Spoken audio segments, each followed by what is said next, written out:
Our boy wakes up screaming in his old room. Wait, his face is smooth?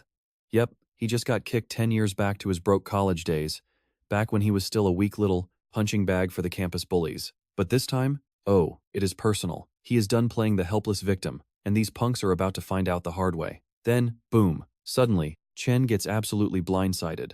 A glowing system screen pops up right in his face, saying, "The power of gluttony has been completed."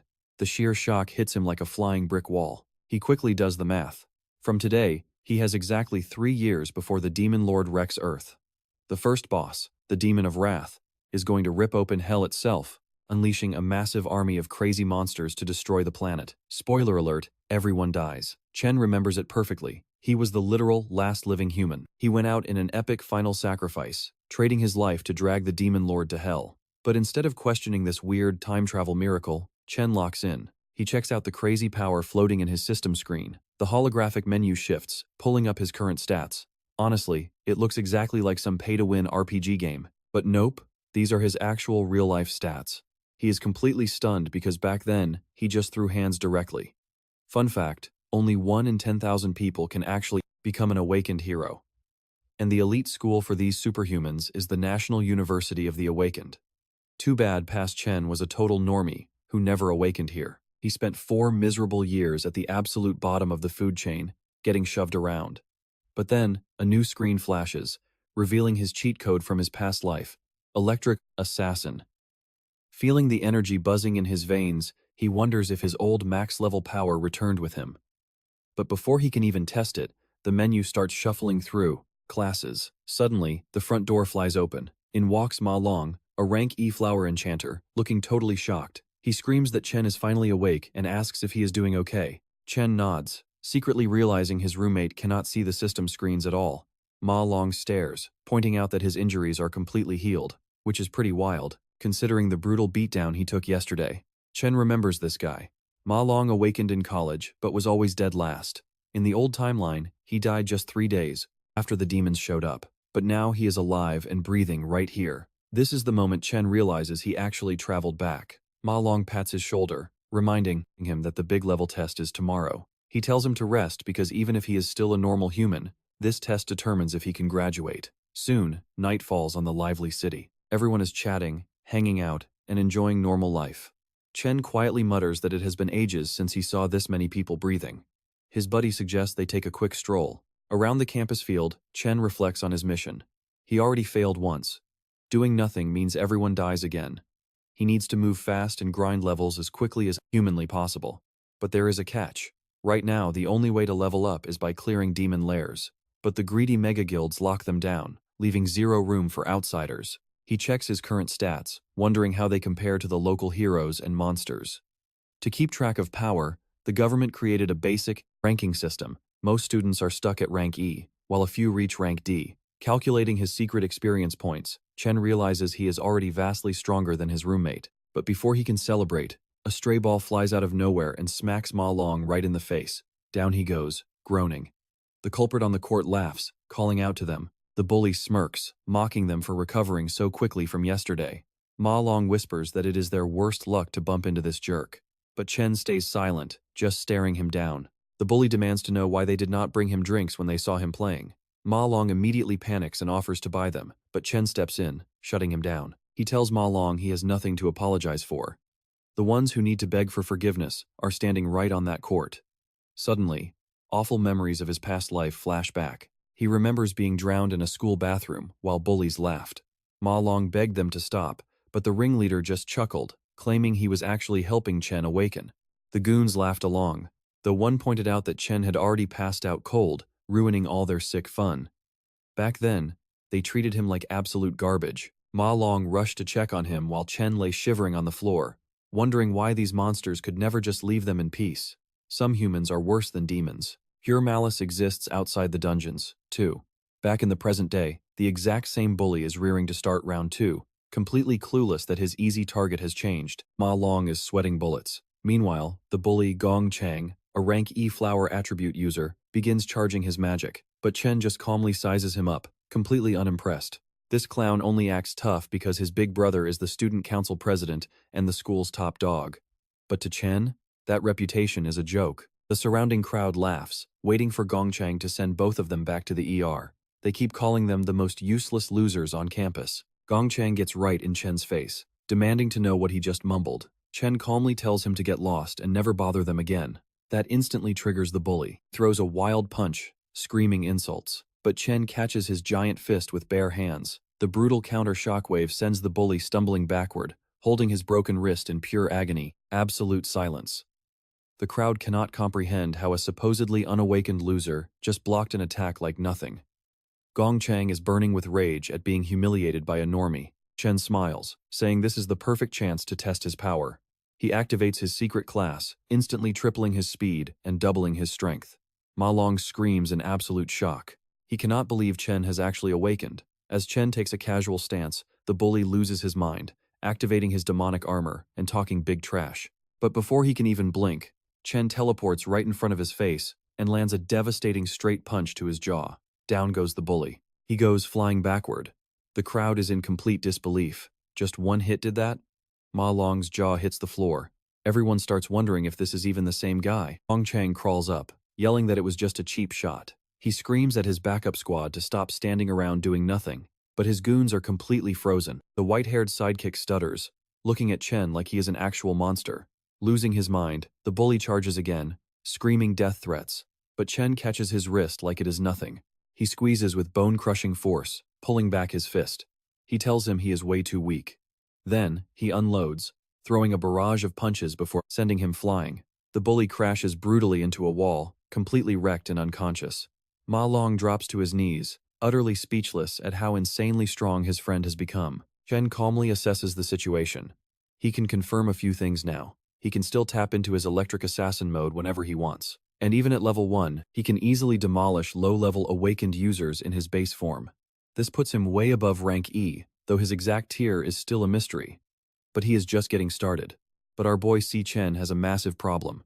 Gongchang is down, but his status points haven't budged at all. Charging up a bolt of lightning, he starts cooking up a wild theory. His buddy Malong is sweating bullets, asking what's next. Xian points the lightning right at him, wondering if gaining experience works the same brutal way it did in his past life. Just then, a voice cuts in, reminding them they're still on school grounds. It's the student council's gorgeous vice president, Ling Yu, telling Xichen that even if the bullies started it, his beatdown was more than enough. She's sure those punks won't ever mess with him again. Xian finally lets the guy go, but he can't help but wonder. Why is the student council so keen on protecting these trash-tier bullies? Honestly, if you don't scare them down to their souls, they'll just keep bringing trouble. And right on cue, the two shaking delinquents agree that Xian looked absolutely demonic back there. Yeah, definitely time to find a new target. Meanwhile, our main character is just wondering why the school's supposedly poorest, weakest students are this annoying. Ling Yu overhears this, deeply intrigued by his words. Later, over at the boys' dorms, Long is absolutely losing his mind with hype. He screams that Xian is a certified beast who awakened a god-tier lightning ability, leaving Gongcheng completely in the dust. Now those punks can't even look him in the eye. But Xiang Zuo, a rank E mage, asks where Xian ran off to. Malong scoffingly asks if he thinks their boy would actually flee. Xiang Zuo snaps that since Xian got so strong, basic training should be beneath him. Their other roommate, Yu, jokes that Malong has clearly suffered some serious brain damage. Zuo angrily reminds them they're all stuck in this trash dorm because they literally ranked in the bottom 4 of the entire school. Facts are facts, and they can't change that. Since he's the 4th worst, he claims he's the king of this room and their only actual combat mage. He insists a soft guy like Xian could never wield lightning. Zuo boasts he's getting stronger anyway, and might join a top club. But Yu cuts his dreaming short, reminding them that tomorrow is their final evaluation before graduation. Oh, the pressure. Meanwhile, over at the rank E training den, a menacing figure steps out.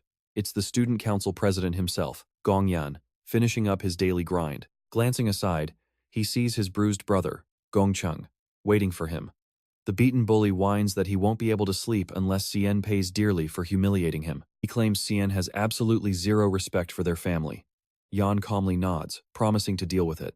Later, we see Gong Yan aggressively slicing meat while chatting with Ling Yu. She asks how he's going to handle Xian. Yan casually replies that his brother simply lost because he was weak, but he wonders if this Xian kid is the real deal. Ling Yu reminds him that out of the entire school, barely 10 students have reached rank B, and he's already recruited every single one of them. Nobody else stands a chance. Regular students have zero hope of catching up to him. Meanwhile, we find Cien grinding out a 20-kilometer run while carrying a massive 100-kilogram weight. Talk about dedicated. He knows physical strength dictates and awakens true limits. Only an absolute beast of a body can unleash full power, but as he pushes forward, he knows this is nothing. His mind drifts to the grim future. In 2160, the horrific demon lord Fury descended, wiping out millions of human lives in the blink of an eye. Cien's beloved little sister died in that chaos. Fury opened Hell's gates, letting other terrifying demon lords flood the earth. Gritting his teeth, he keeps running. His ultimate goal is set: destroy Fury. The demon lord lands in 3 years, and though Cien is growing fast, he needs to break all limits to prepare for the end. Suddenly, his phone buzzes with calls from his sweet sister, Se-yoon. He answers instantly. She explains her phone died during her competition, wondering why he called so much. She excitedly says her prize money will finally pay their overdue rent. Cien is flooded with memories of her tragic death, remembering how he begged the heavens for a second chance. He would have paid any price, even facing hell, to get her back. Over the phone, Se-yoon happily tells him they'll celebrate together as soon as her tournament ends. Hanging up, Cien stares ahead, realizing his second chance starts right now. He immediately fires up for 3 more intense laps because he must protect his family at all costs. It has been only 8 hours since his regression, and he's still adapting to this young, frail body. But there's no time to waste. He needs to think about his next move. Leveling up is key, but training dens are totally locked down by elite guilds. Without serious cash, regular people have no path to evolve. How is he going to break in? Plus, what even is this mysterious gluttony power? Right on cue, a system interface suddenly flashes to life, finalizing its initialization. Talk about perfect timing. The gluttony system has officially launched. Cien snaps awake, stumbles through a wild roll, and sticks the landing. But when he looks up, a massive tower looms ahead. Where on earth is he? Was he even sleeping? Cien stares up at this giant, ominous structure, completely baffled by what his eyes are seeing. Suddenly, a blood-red river below begins to boil. Horrific monsters start clawing their way to the surface. It's a horde of rank E funeral flame warriors. They pour out in endless waves. Cien realizes he's trapped in a demonic lair. He doesn't know how he got here, but it's time to start swinging. The monsters rush him, but Cien moves like a lightning bolt, slicing them clean down the middle and snagging 3 rare funeral flame fangs in the process. Too easy. At his current level, these rank E scrubs are literally a joke. The pain, the wind, everything feels incredibly real. This is definitely no dream. More importantly, he's actually gaining raw experience. Ding! He hits level 2, boosting all his stats by 5 points. An entire solo dungeon all to himself? Jackpot. Suddenly, a massive funeral flame king ambushes him from behind. Cien grins. This is the perfect training ground. He blasts the beast with crackling lightning, effortlessly splitting it apart. Boss monsters give massive stacks of extra experience, sending him flying up 2 more levels in seconds. But then, a bizarre new option pops up on his system interface. A strange prompt appears, labeling the dead boss as devourable. Intrigued, Cien reaches his hand out toward the fallen beast, wondering if this is the true potential of gluttony. Instantly, the system responds. A swirling vortex absorbs the massive corpse, condensing it directly into his palm until it turns into a glowing card. Talk about a handy skill. He can literally consume his defeated enemies and steal their classes. Cien realizes with a shock that this looks exactly like the unique power of Demon Lord Lanu. In this world, the absolute law is 1 class per person, but our boy Cien just broke the game. He now wields 2 entirely different classes at the same time. If he keeps eating monsters, he can hoard infinite classes. But why was he granted this godlike power? And what exactly is this colossal, eerie tower behind him? Suddenly, an overwhelming pressure slams down, nearly crushing him to the floor. Before he can react, a deep, chilling voice echoes through the dark, welcoming him back. Has been waiting for him for ages. A voice suddenly calls his name Chen. He bolts across the Red River, his mind racing. In his past life, he almost died, just trying to reach S rank, and even then, his power peaked at D rank. But standing right here is an actual S rank boss. The gap is just ridiculous, and his stats are completely outclassed. He literally cannot figure out what this dungeon is, or why an S rank boss is even here. But what is truly terrifying? It somehow knows his name. He exchanges about a dozen heavy blows with the beast. Yet, during this entire fight, the boss has had endless chances to end his life, but hasn't. Instead, it just bats him away like a toy, deliberately avoiding his vital organs, easily thrashing him without delivering a final blow. Then, it asks if he still wants to fight. Chen quickly reads the room. This monster wants him to submit. The demon lord offers him a choice: reconsider and stay to guard the magic tower together. But our boy Chen does not hesitate. No way he is staying in this absolute dumpster fire of a place. The monster slices his arm in response, leaving Chen completely stunned. It warns him that he is literally one step away from death, and the only reason it is being patient is because he is the first to survive this far. Suddenly, the eerie funeral flames shift, their color bleeding into a dark purple. The boss flares its power, giving him one last choice: yield or get crushed. But Chen just activates his class. He has made his decision. He is going to destroy this beast. The monster chucks massive boulders at him, laughing at his confidence. Yet, Chen easily dodges the attacks, closing the distance with his lightning, and his brain is working at high speed. He has been analyzing everything. He realized that right before the boss swings its sword, there is a delay of 4 milliseconds. He can predict the wrist angle, track the path, and easily slip past the blade. Plus, right after the swing, there is a recovery delay of 2 milliseconds. If he times it perfectly, he can strike during that tiny opening. His plan is to drive an electric blade straight through its heart in that split second. Defeating an S rank is out of the question, but a fully charged stun could freeze it for at least a few seconds. The boss is lightning fast, making escape impossible before, but a few seconds is all he needs to run. He has also been tracking the light. Reaching toward the only glowing spot in the cavern, he thinks it suddenly vanished. But then, the monster breaks his hope, telling him it is too bad. But that exit was just a cruel illusion. There is no escape because this is not actually a demon lair. But then, its entire tone changes, admitting that finding the opening in its moves so fast was actually amazing. Under that insane, suffocating pressure, Chen stayed ice cold, analyzed the battle, and found a tiny ray of hope to cling to. The beast calls him the true bringer of hope, as it finally reveals its true form. A Rakshasa of Purgatory, a legendary star element warrior class monster. Chen stares in absolute shock as realization hits him. He knows that it belongs to the demon lord, Lan Yu. In his past life, during their final brutal battle, Chen watched this monster transform mid-fight, cycling through insane classes one after another, striking with fire, nature, magic, and then lightning. And seeing this specific form right now sparks a vivid memory because he remembers it clearly. It means he was consumed by Lan Yu's power, and that gluttony skill has actually fused inside his own body. He wonders if this creepy space is actually inside his own soul. The Rakshasa speaks, praising Chen for his insane mental strength under pressure and his brilliant mind, telling him he deserves to claim everything here. Chen demands to know what that actually means.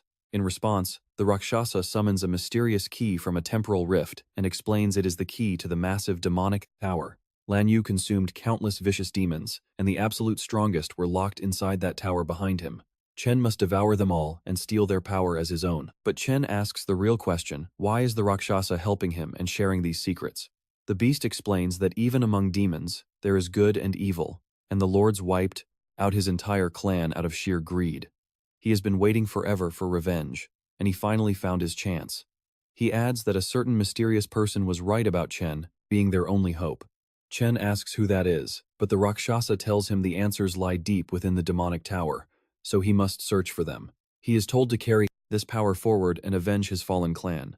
Chen wants details, but the boss cuts him off. From now on, Chen must gain power, open the tower gates, and devour every single thing inside. Those sealed monsters will not hold back like he did. They are the most ruthless, cunning creatures alive, but he has to conquer them all and climb to the absolute peak. Ultimately, the demon lords themselves must be eaten. As the Rakshasa starts to fade, his soul dissolving, he says only Chen is worthy to inherit his legendary strength. And so, Chen devours him, instantly leaping all the way to level 10 in one shot and claiming 2 rare infernal bones. Chen promises he understands and will carry his final legacy forward, making those bastards pay in blood. With that, he inherits the Rakshasa class. Morning comes, a loud voice wakes everyone up, and Chen sits straight up. Xiang tells the group to hurry up so they do not mess up the dorm schedule. Chen checks his body and realizes his wounds are completely gone, which makes him wonder if it was all just a wild dream. But his system interface says otherwise, and the massive loot is right there in his inventory. In just one night, he hit level 10, which definitely puts him at a crazy rank. Before he can process this, Xiang Zuo calls him over, mentioning some idiot was bragging yesterday about being super strong and aiming for the top spot in the dorm. He tells Chen they must hurry because the ranking evaluation is starting, and he wants to see what this guy can do. is actually made of. A bit later, Chen is chilling, eating bread while analyzing the situation. The entire dorm seems to be Class E, but he knows that every class is split into 3 tiers. The rest are lower tier, while he is already middle tier. The power gap between tiers is massive, so he could easily take down 10 of them solo. Plus, since he hasn't been officially tested in 2 years, his class might be even higher now. Malong calls out, telling him to go wild and aim for Class D rank just to blow everyone away. Chen just mumbles Class D to himself, letting the idea sit. A little later, they reach the evaluation grounds. And Xiang is shocked by the massive crowd gathered so early. Suddenly, Gongchang's group of thugs heads their way, and our trio quietly decides to stay back, but tension spikes when the gang looks over. Then, Chen stares right back at them, and that's it. The thugs instantly bow down, loudly greeting him as brother, Chen.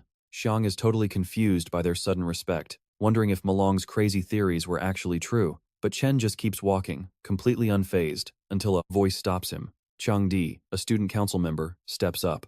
He mentions hearing about Chen's clash with Gong Chong, and notes he knows Chen is the real brother of the legendary council president, Gong Yan. Nearby, onlookers whisper in shock, noting that Chang Di isn't just some random errand boy for the president, but a highly dangerous. He is a rank D nobody. So why is he even messing with Si Chen? Changde basically claims he has got dog-like senses and can sniff out the scent of real power. But according to his nose, Si Chen just smells like a permanent bottom feeder. Talk about a trash tier roast.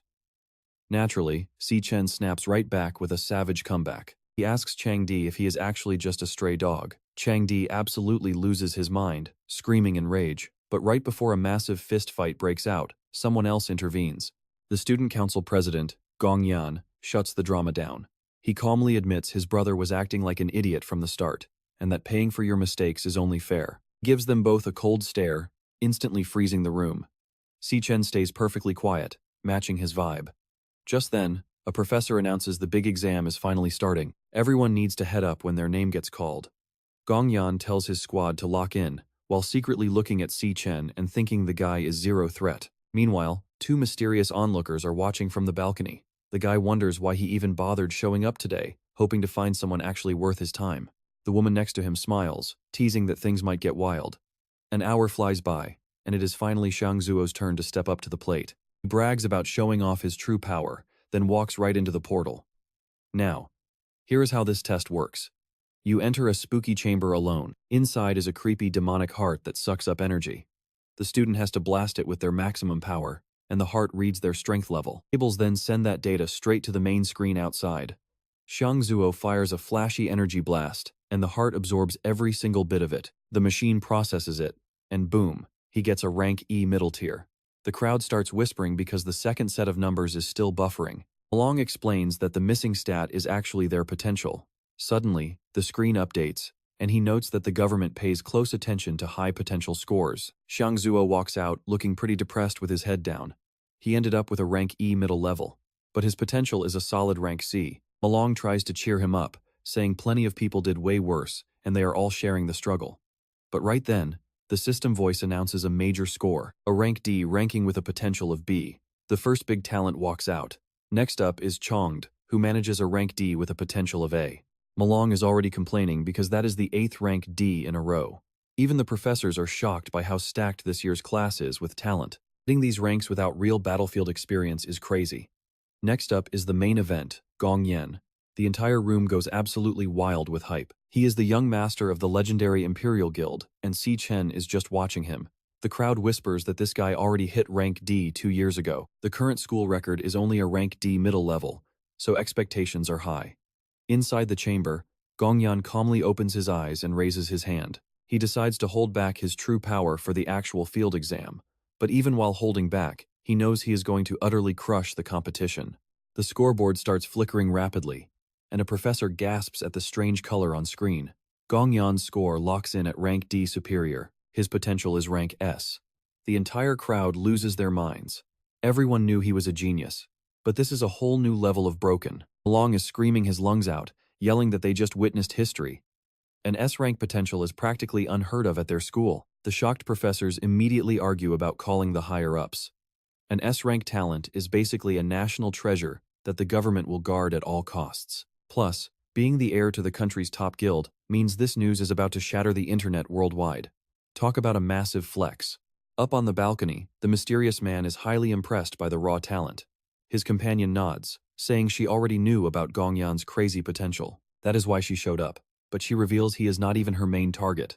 There is someone else she is way more interested in seeing. Right on cue, the speakers call up Si Chen. Changdi immediately starts trash-talking, telling him to go hide in his dorm room like a good little loser. If Si Chen scores below a rank E, their whole group is going to become the biggest, most embarrassing joke on campus.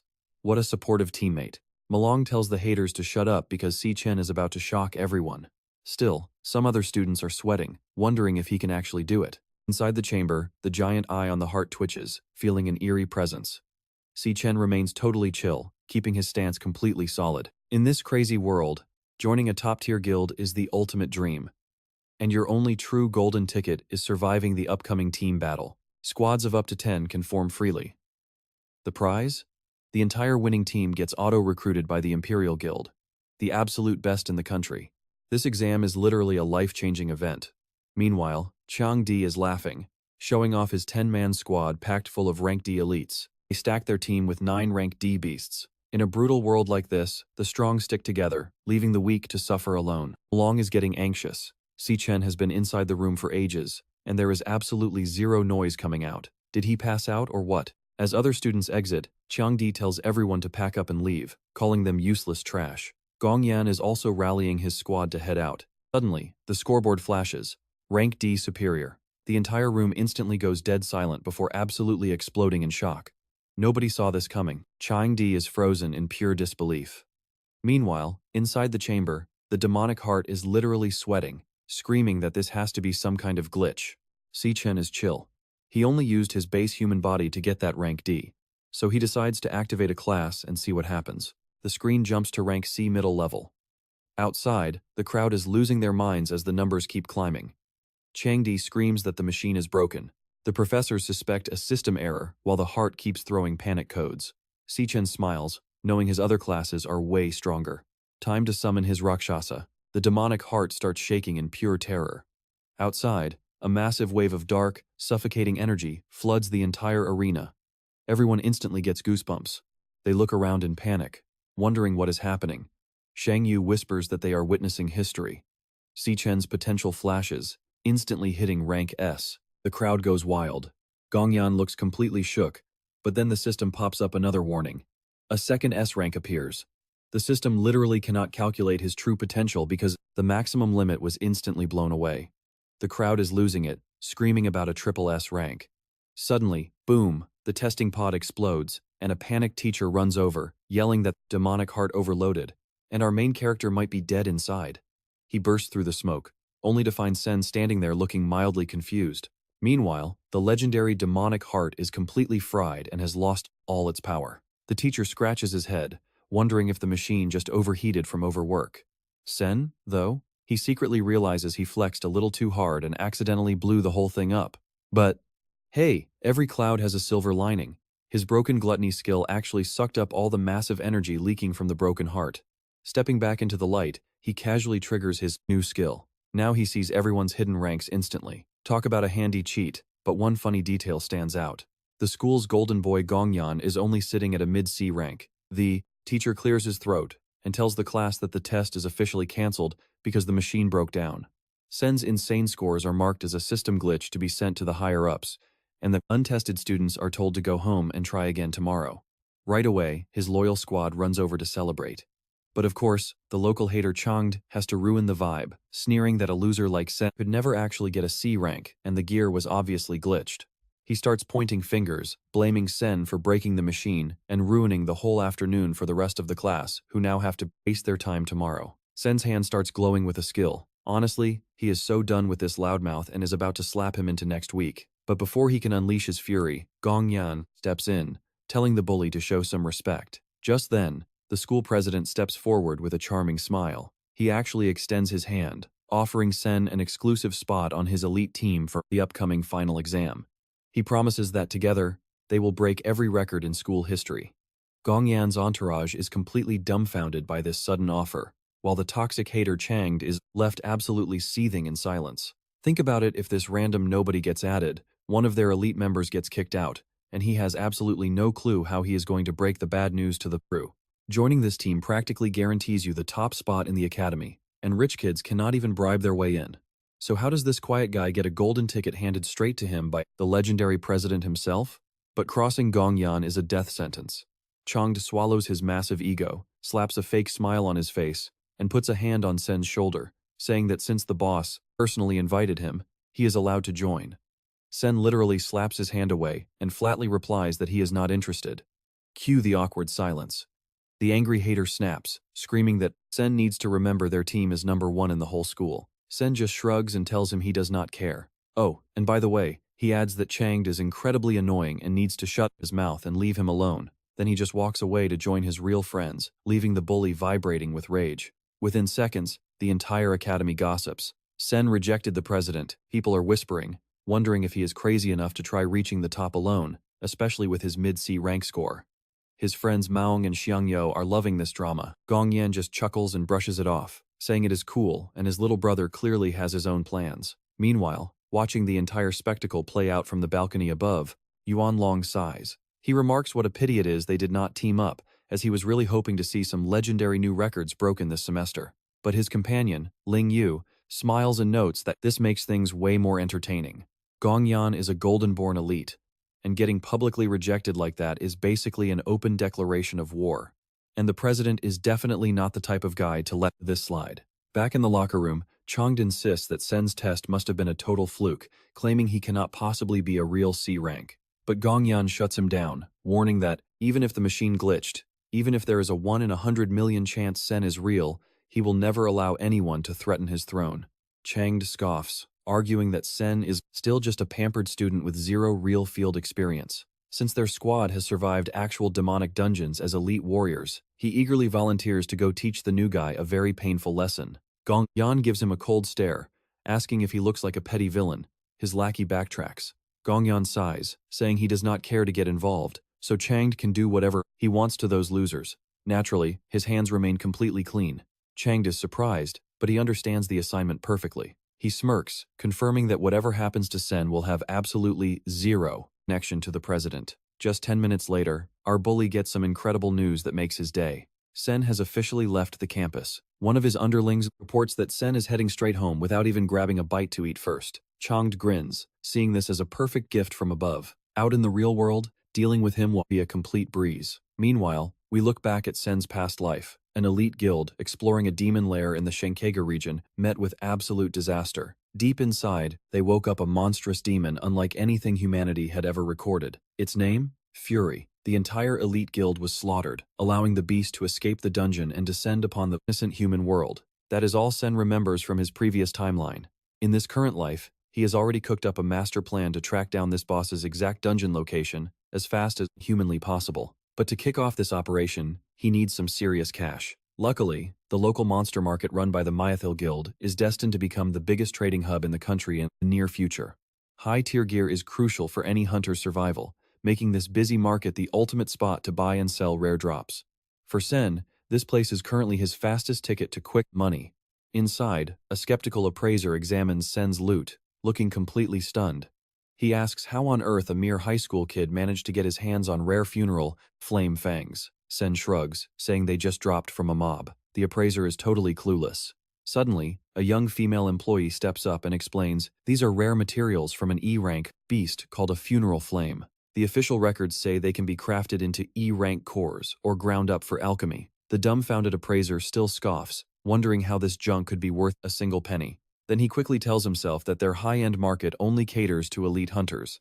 It is totally normal for a prestigious clerk like him to ignore trashy E-rank items. He complains to himself that rich spenders have been rare lately. At this rate, he will never get promoted to supervisor, because he always gets stuck with annoying, broke customers. Better dump this cheap hunter on the new girl. He tells Xiaoli to take over. The polite rookie hands Sen his cash, asking if she can help with anything else today. Sen counts the money in his head, 18,000, which is just enough to cover his rent. Then he smiles and asks her to take a look at one last item for him. Xiaoli's jaw literally hits the floor. It is a massive, menacing greatsword. She has never laid eyes on such a masterpiece, but her gut screams it is at least a B rank, or maybe even an A rank. The lazy appraiser. overhears this and laughs, saying an A-rank weapon would cost over $1 million, and there is no way this kid has one. But before he can laugh any further, a deep voice interrupts them, declaring they are both completely wrong. It is not an A or B rank. The arrogant clerk assumes his boss means it is cheap garbage and nods along. But the manager quickly snaps and sets him straight. This legendary sword belongs to the deepest depths of purgatory. It is a legendary S-rank weapon. Hearing that, both workers freeze in sheer disbelief. Just then, the store owner Qingji steps forward and grabs Chen's hand, treating him like an absolute VIP. He leads him to a private lounge, offering him anything he wants, while Chen secretly smiles his target has finally arrived. This is Qingji, the big boss of the Mithril Guild. Inside a private room thick with sweet incense, the guild leader wastes no time, asking how Chen plans to handle this legendary gear. Chen calmly demands $1 million. Qingji raises an eyebrow in disbelief, pointing out that even rank A gear goes for millions on the open market. And this weapon? It is on another level. This rank S weapon would cause an absolute riot if people found out. 1 million is practically giving it away. But Chen just smiles and clarifies he has no intention of selling his precious blade. He wants to use it as collateral for a $1 million loan, fully repaid in 1 month. Qingji is completely stunned. Pawning a rank S weapon instead of selling it? That is crazy. That is definitely not how a typical college student thinks. This kid clearly intends to get his weapon back. Such insane foresight tells Qingji that Chen is either a rich runaway or a true genius. Chen just nods, confirming the deal. 1 month. When the clock runs out, he promises to return the principal, plus a very generous 10% interest. Qingji dismisses his assistant, Xiaoli, to get some privacy. He then lays his cards on the table, noting that Chen is a senior at the National University of the Awakened. He is right on the verge of graduating from the academy, and their legendary, ultra-important practical graduation assessment is scheduled to take place in exactly 1 month. Grand prize for taking first place? Exactly $1 million. Talk about perfect timing. You and I both know Chen is absolutely certain he is going to win this entire thing. He needs the cash right now, desperately enough to risk an S-rank weapon. Recognizing this immediate emergency, the guild leader decides to make a much better offer. He will give him 1.5 million in cash right now, completely interest-free for a month. A simple gesture of friendship. Chen is utterly stunned, but there is one tiny condition: total confidentiality. But if Chen ever wants to sell or trade in the future, this shop must be his very first stop. He promises to always give him the best deals. Chen is speechless. With barely any clues, this man read his mind, predicted his plans, and instead of taking advantage of him, actually offered a far better deal. Talk about a golden opportunity. Chen realizes that to take down Furia, raw power will not be enough. He needs reliable allies, and this guild leader might just be the first one. The deal is officially sealed with a glowing magical contract. Qingji confirms the money is already resting in Chen's account. But then, with a casual smile, he brings up Chen's weapon. He asks what Chen plans to use for the upcoming exam now that his main weapon is locked away. He offers to lend him something solid from their own private vault. Do not have any rank S gear lying around, but they have plenty of excellent rank A and B items.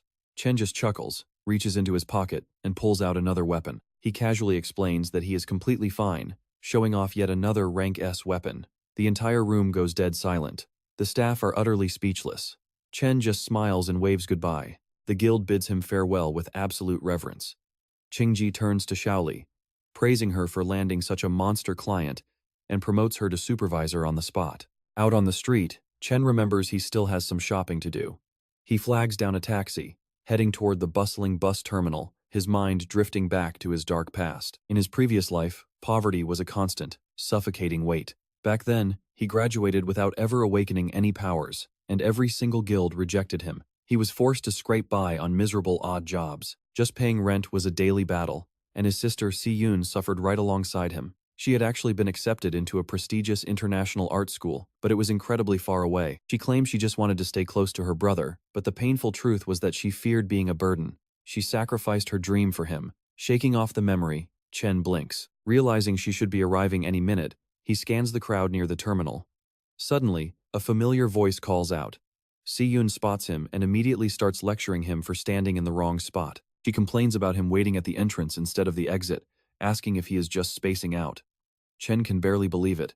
7 long years have passed, and she is still the same. She dumps her heavy bags into his arms, teasingly asking if some girl just dumped him because he looks completely dazed.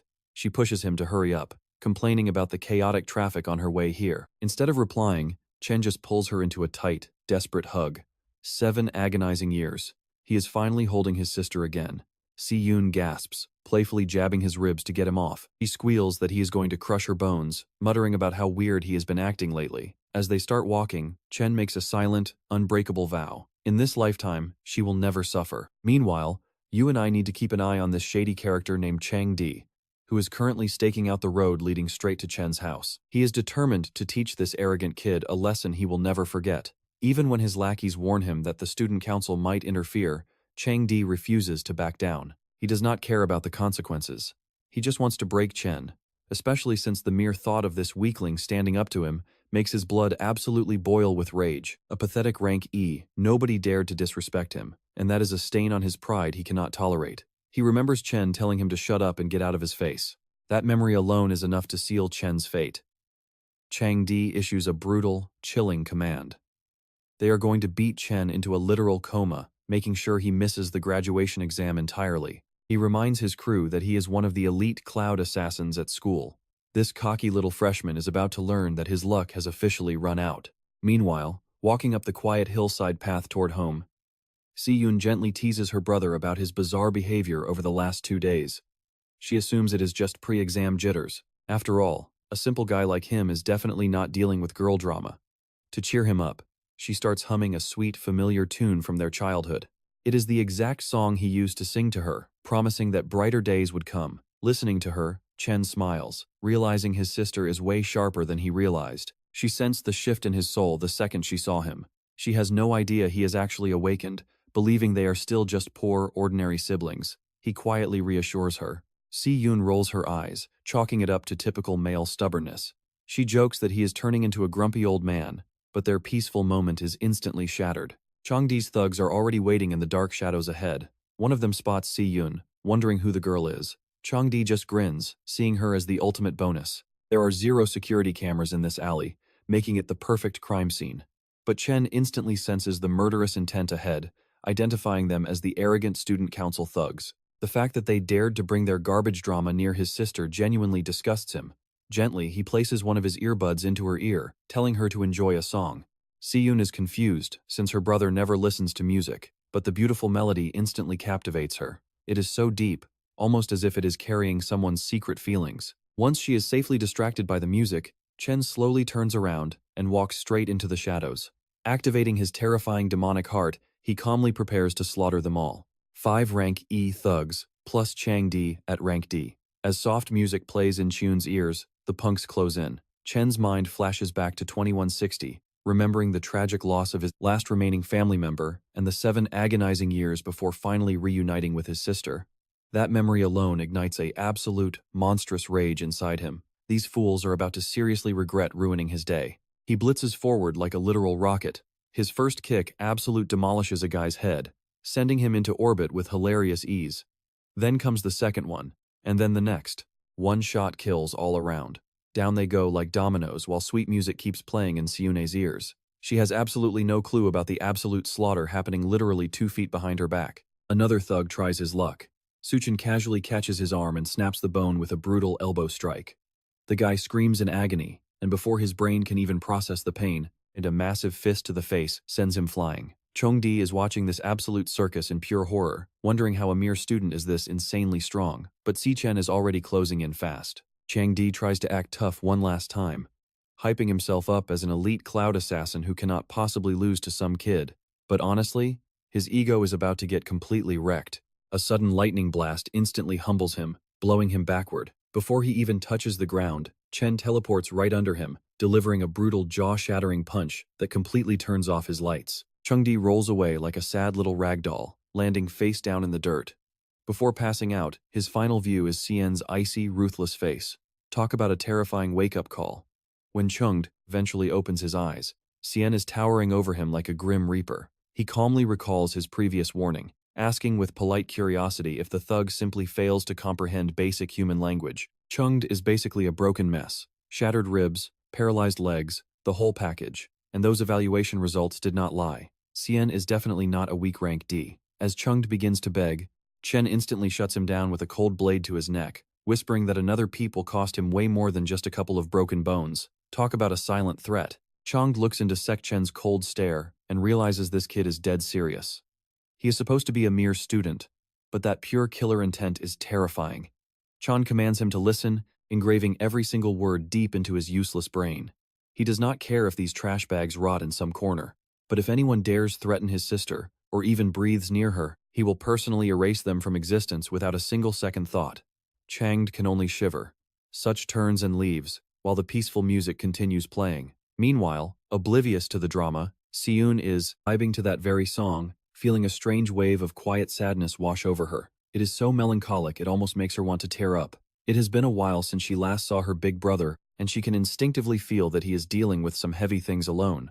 The moment he finally shows up, she pouts, telling him she absolutely hates it when he pulls these disappearing acts. But Chen Chen just smiles and presents a mysterious gift box.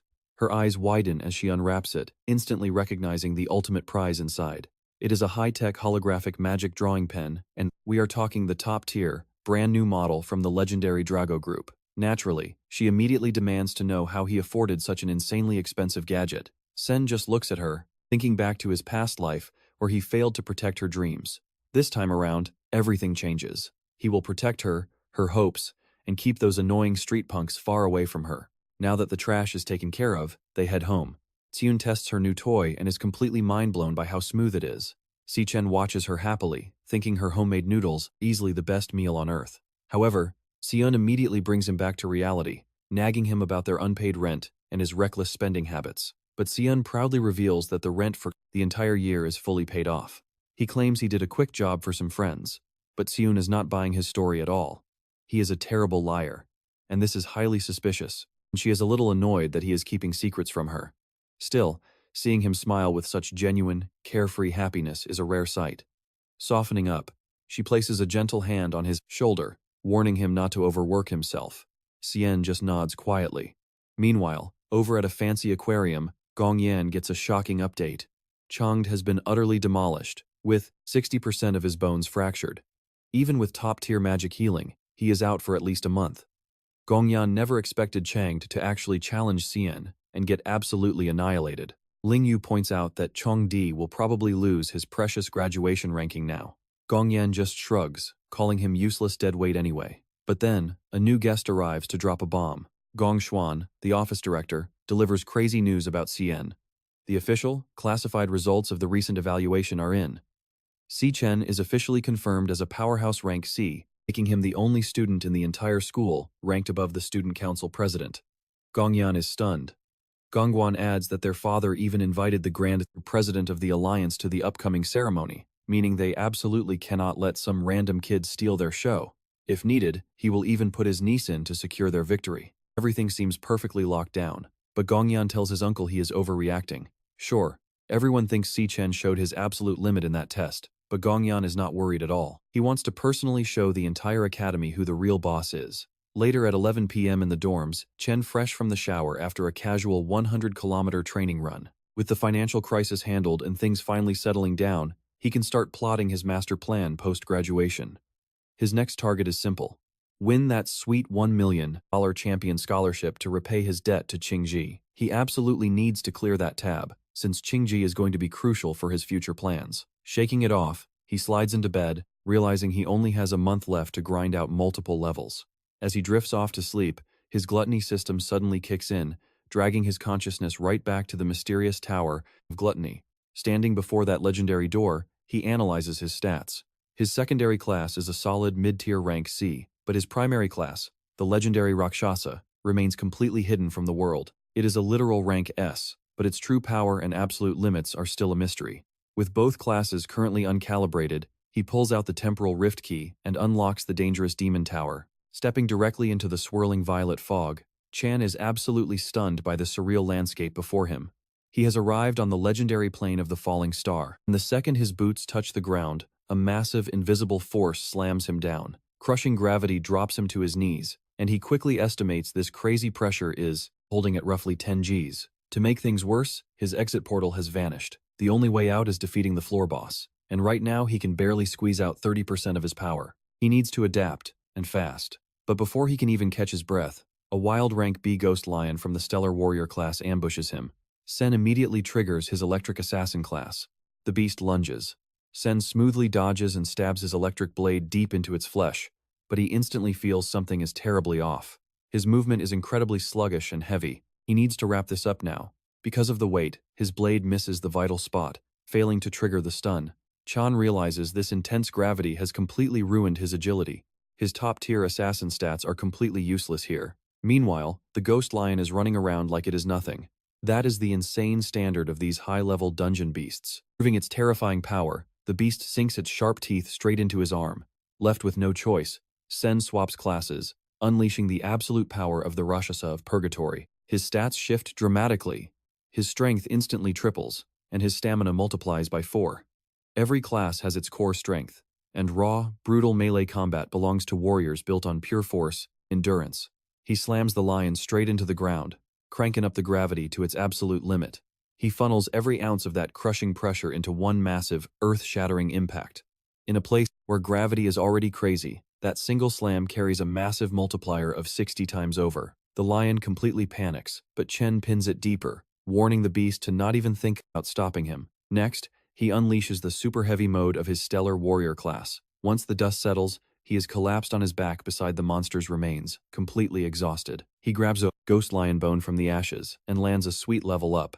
Taking a breather, he starts analyzing his class system. Each star on his cards represents a massive attribute multiplier. Naturally, the more stars a card has, the bigger the stat boost when he switches classes. Since his Purgatory Demon card has way more stars than the Lightning Assassin, swapping to it gave him a much higher ceiling. Even so, fighting a rank B beast forced him to go all out. Neither of his classes has reached rank B yet, which makes things tough. But then, another truth slams into him. He notices the system never popped up with a devourable tag after the kill. Even worse, the gate to the next floor is missing. Before he can process this, a literal black hole rips open right behind him. Shadowy monsters spill out, lurking in the dark. Chen instantly realizes that the massive ghost lion he just killed was actually nothing but a low-level lackey. The real boss of this floor hasn't even spawned yet. Suddenly, fangs sink into his shoulder while claws tear at him from all sides. In this agony, Chen finally gets what the Purgatory Demon meant by endless torment waiting behind that door. He has to survive. He must force his way through this nightmare. Suddenly, Chen jolts awake in the dead of night, gasping for air. The phantom pain from that dream felt entirely too real. Flesh ripping and bones breaking. There are zero shortcuts to godhood. His lonely path through purgatory is just starting. Cut to Friday, May 20th, inside the packed university auditorium. The Academy's team selection ceremony is finally kicking off, and as the professors take their seats, rumors spread. You and I both know big shots from the Guild Alliance are coming to watch the exam. Well, that explains the sudden, annoying rule changes. In previous years, you could go solo and ignore ranks entirely. But now? Every squad needs a minimum of 5 members, including at least 1 rank E or higher. A professor taps his mic to get everyone's attention, announcing that rank info has been sent to their wristbands. He tells them to check their stats and start grouping up immediately. Naturally, everyone looks down at their screens. The ranks and team statuses are on full display, and Ma Long is the first to notice the absolute disrespect. Chen is registered as rank E, the lowest trash tier. The room goes wild. Everyone remembers he literally tested at rank C earlier. But then, a student reminds everyone his demonic heart shattered during the test. The gossip spreads fast. Nobody wants to team with this guy. The graduation exam is way too crucial to carry a useless liability. Across the hall, the arrogant bully Gongyan smirks, glancing over at his corrupt uncle on the faculty panel. His uncle looks back, thinking about how his nephew is about to get a brutal lesson in how influence and human greed work. He plans to teach him that lesson personally, by making sure his target cannot even enter the exam. Meanwhile, half the students are shamelessly begging to join Gongyan's team, claiming they have years of student council experience and won't drag him down. But Gongchong ruthlessly rejects them, telling the crowd to back off because there is only a single spot remaining. A half hour later, the chaos ends. Almost every student has locked in their squad, but while the crowd celebrates, our main trio is left standing completely isolated. Ma Long points out the depressing truth. They have literally asked everyone in the room, and not a single person wants to join them. They only have 4 members, meaning they will fail to even qualify for the graduation assessment. It makes zero sense that Chen is ranked so low. The rules require 5 members, with at least 1 rank E or higher, and this feels like a targeted hit on their dorm room. Chen realizes what is happening. The graduation trial is the ultimate chance for students to showcase their abilities, and landing a spot in a high-tier team secures a bright future. However, the monster count in the exam lair scales with team size, meaning you cannot just invite random weaklings. And even ignoring Gongyan's interference, nobody wants to carry low-rank deadweight. Let's be real, having the 3 lowest-ranked students in the academy share a single dorm room is just pure bad luck. But then, an annoying voice calls out to Shang Zuo, noting they have a free slot, and offering him a chance to actually take the exam. Chen watches silently, knowing exactly what is happening here. If things keep up, the 3 of them will be disqualified from the test entirely. But Shang Zuo doesn't hesitate. He politely turns the offer down, stating that his dorm roommates are sticking together, and he won't abandon his brothers. The group who invited him sneers. They only wanted him to fill space anyway, so they mock his loyalty. That leaves their team completely stranded. Ma Long sighs, pointing out that practically everyone is already locked in, leaving almost 0 rank E or above students available. Chen glances to the side, secretly activating his demonic heart. They are still 1 member short, and absolutely no one is coming to save them. He also notes that the head professor shares the exact same surname as Gongyan. Talk about blatant nepotism. Bending the rules and framing Chen as a low-rank loser just to isolate him is a direct move to protect Gongyan. But Chen has no intention of sitting this exam out. Since they are playing dirty, he sees absolutely no reason to play nice. If they want to crush him, he is going to make them regret it.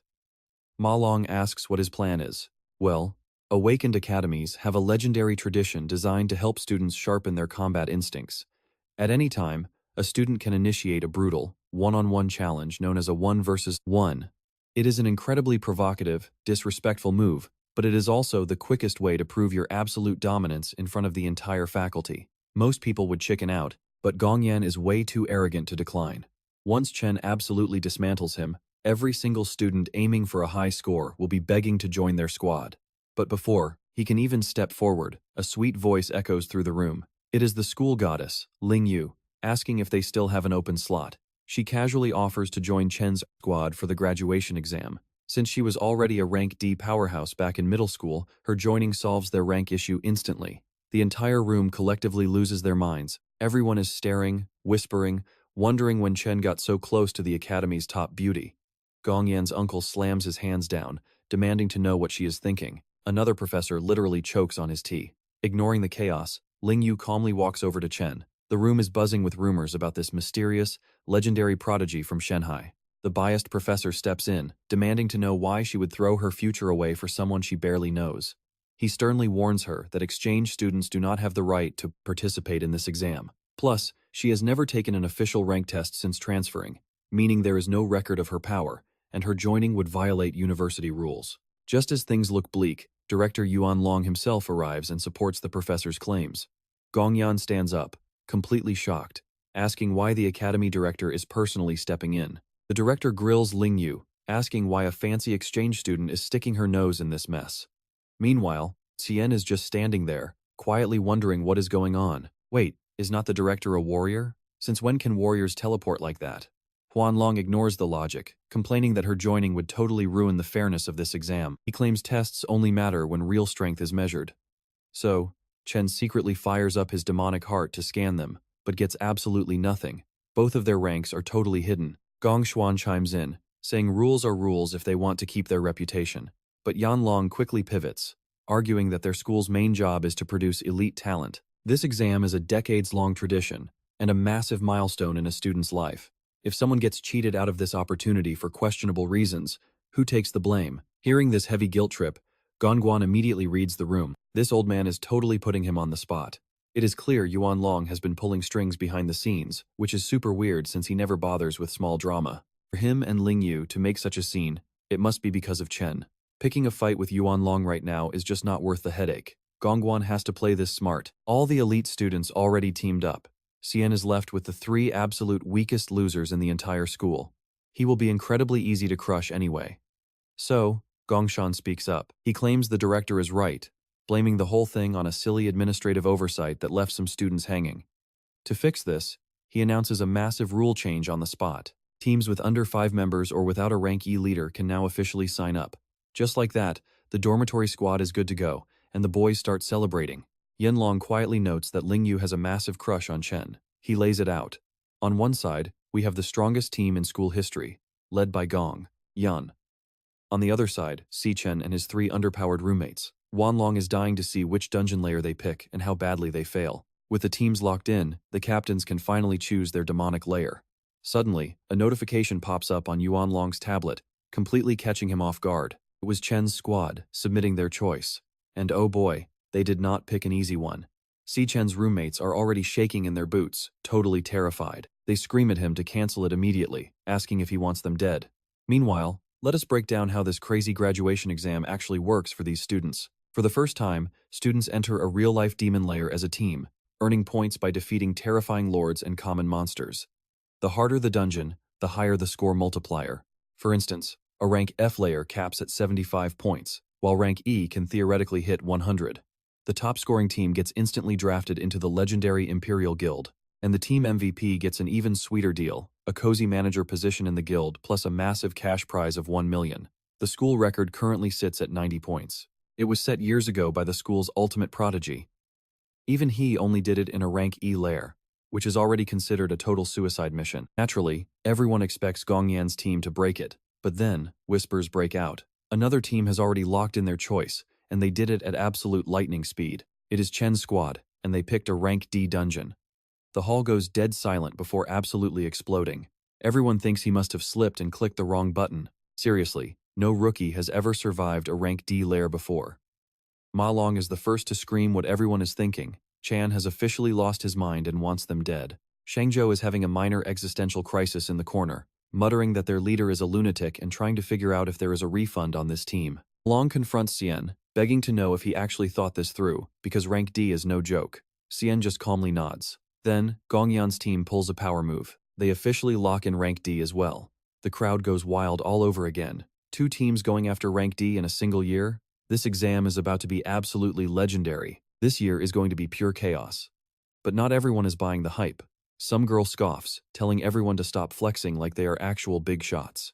She warns them to check their stats before showing off, calling this stunt a cheap cry for attention.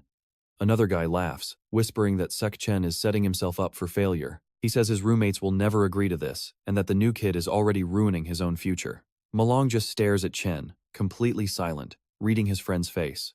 He sees pure, unshakable confidence, and feels the insane, heavy aura radiating from him.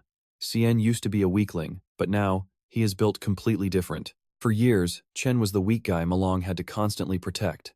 He pauses, looking at his buddy, and makes a final choice. "We have been roommates for 4 years," he says. "I am not backing down now, count me in." Shang Shu shrugs, saying they are already doomed anyway, so they might as well go see what a rank D dungeon is like. His brother gets all whiny about being the last to join, especially since he is the dorm leader.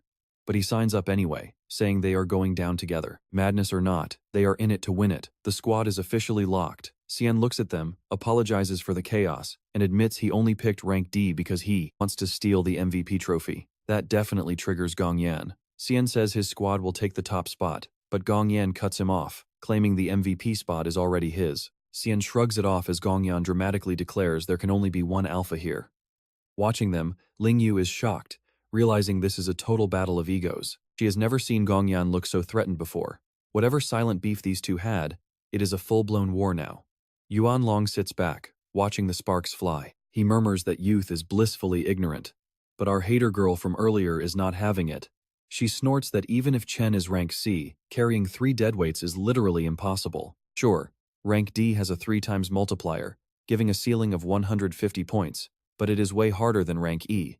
With this team, total suicide. Seriously, their stats are tragic. Yuan Long warns them they only have 2 weeks left before the big exam, which is way too short for any last-minute training montage. There is no time to level up. She just hopes Si Chen and his crew do not end up as monster food. 17 days left, and Malong notices something very weird. Instead of normal prep, Chen's squad is doing their own thing.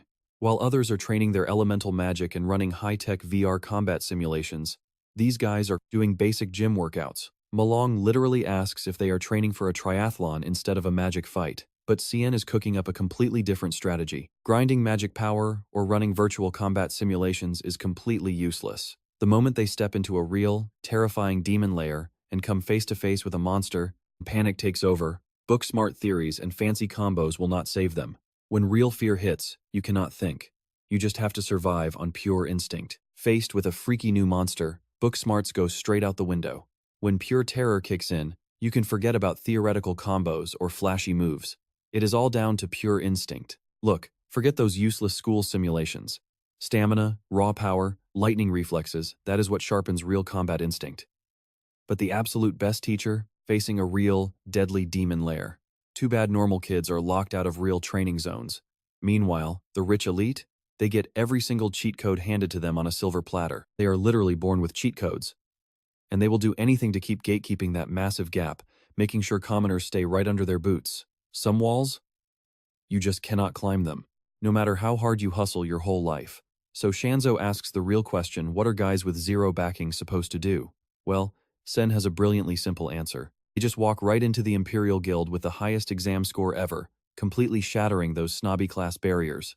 This graduation assessment is their golden ticket to leave everyone in the dust. It is Sen's ultimate shot to surpass them all. He looks his squad in the eye, promising to do whatever it takes to win. And trust me, this crew is going to win. With 15 days left inside the Dream Magic Tower, Chen goes full Leroy Jenkins and charges a lion beast. He takes a brutal claw directly to the face and gets launched backward, but stops for nothing. 10 days left, and they are still grinding with absolutely zero chill. Slowly, Xian begins wiping out the phantom lions one by one, while Gongyan goes full anime mode, slicing beasts with his katana. 5 days left. They are dying during physical training, and then time just blurs. 3 days, 2 days, until Sen finally breaks through to a whole new level, hitting level 16 by absolutely bullying those beasts. With only 24 hours left on the clock, Sen warns them this was just the warm-up. The real nightmare starts right now. A drone floats down to address the students. Chechen tightens his battle gloves as they get ready. The robot tells everyone to double-check their high-tech wristbands and lock down their gear. And just like that, the exam is live. Cut to the National University, where big shot Yuan Long spots the legendary school director strolling toward the main office. Yuan Long comments that it has been ages. Gong Lin smoothly apologizes for the delay. Nearby students are already losing their minds just seeing Gong Lin in the flesh. He is literally a co-founder of the Imperial Guild, a total heavyweight. But the real mystery is the VIP still chilling inside that luxury car. Who could possibly be that important? I mean, they literally forced a guild founder and the university director to act as valet parkers. The door opens, and out steps a red-haired legend Carl Cavendish, vice president of the World Guild Alliance. The crowd is absolutely speechless. Most people will never see a god-tier figure like him in their entire lifetimes. Now we know why they evacuated the whole building today. That alliance is the biggest, baddest faction on Earth. One job offer from them, and you are set for life. Meanwhile, Gong Lin's uncle gets straight to business briefing the teams. There are 184 students split into 28 squads. 23 chose easy mode with rank F layers, 3 picked rank E, and 2 absolute madmen went with rank D. Sigrid, the powerful secretary general, raised a skeptical eyebrow. Rank D zones are literal death traps, even for pro squads, so she asks if these kids actually know what they signed up for. The director insists they warned them, but then drops a truth bomb. Most of these examinees are weak rank E rookies, who struggle against even basic rank F trash mobs. So fighting a Lord-class beast? Absolute suicide for them, even in a bottom-tier dungeon.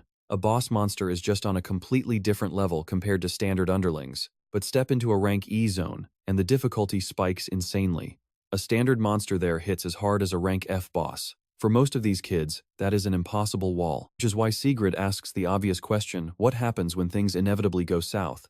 Do they have a safety net? Or are these kids just bait? Professor smiles and says they have it covered.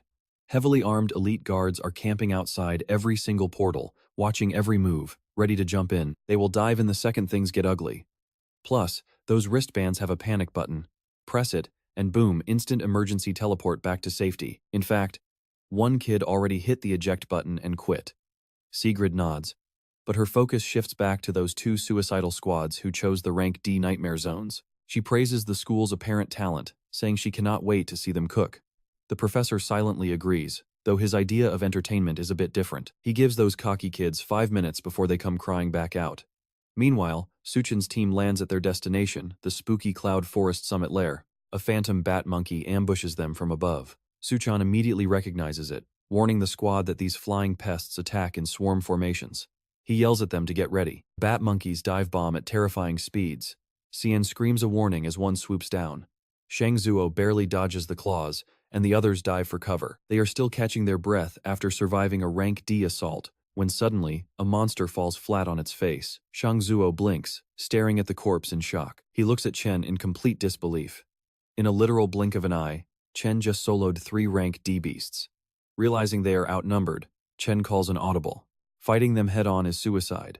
He commands the squad to stick close while he carries them. Instantly, he turns into a human lightning bolt and charges straight forward. The others are struggling just to survive the swarm. Xiang Zuo gets smacked midair, slamming hard against a tree trunk. As his brain rattles, a bitter realization hits him. All that hellish training to boost his speed? He did it just to survive, not to fight god-tier monsters like this. He was always the top dog back at school. He was the boss of the dorm.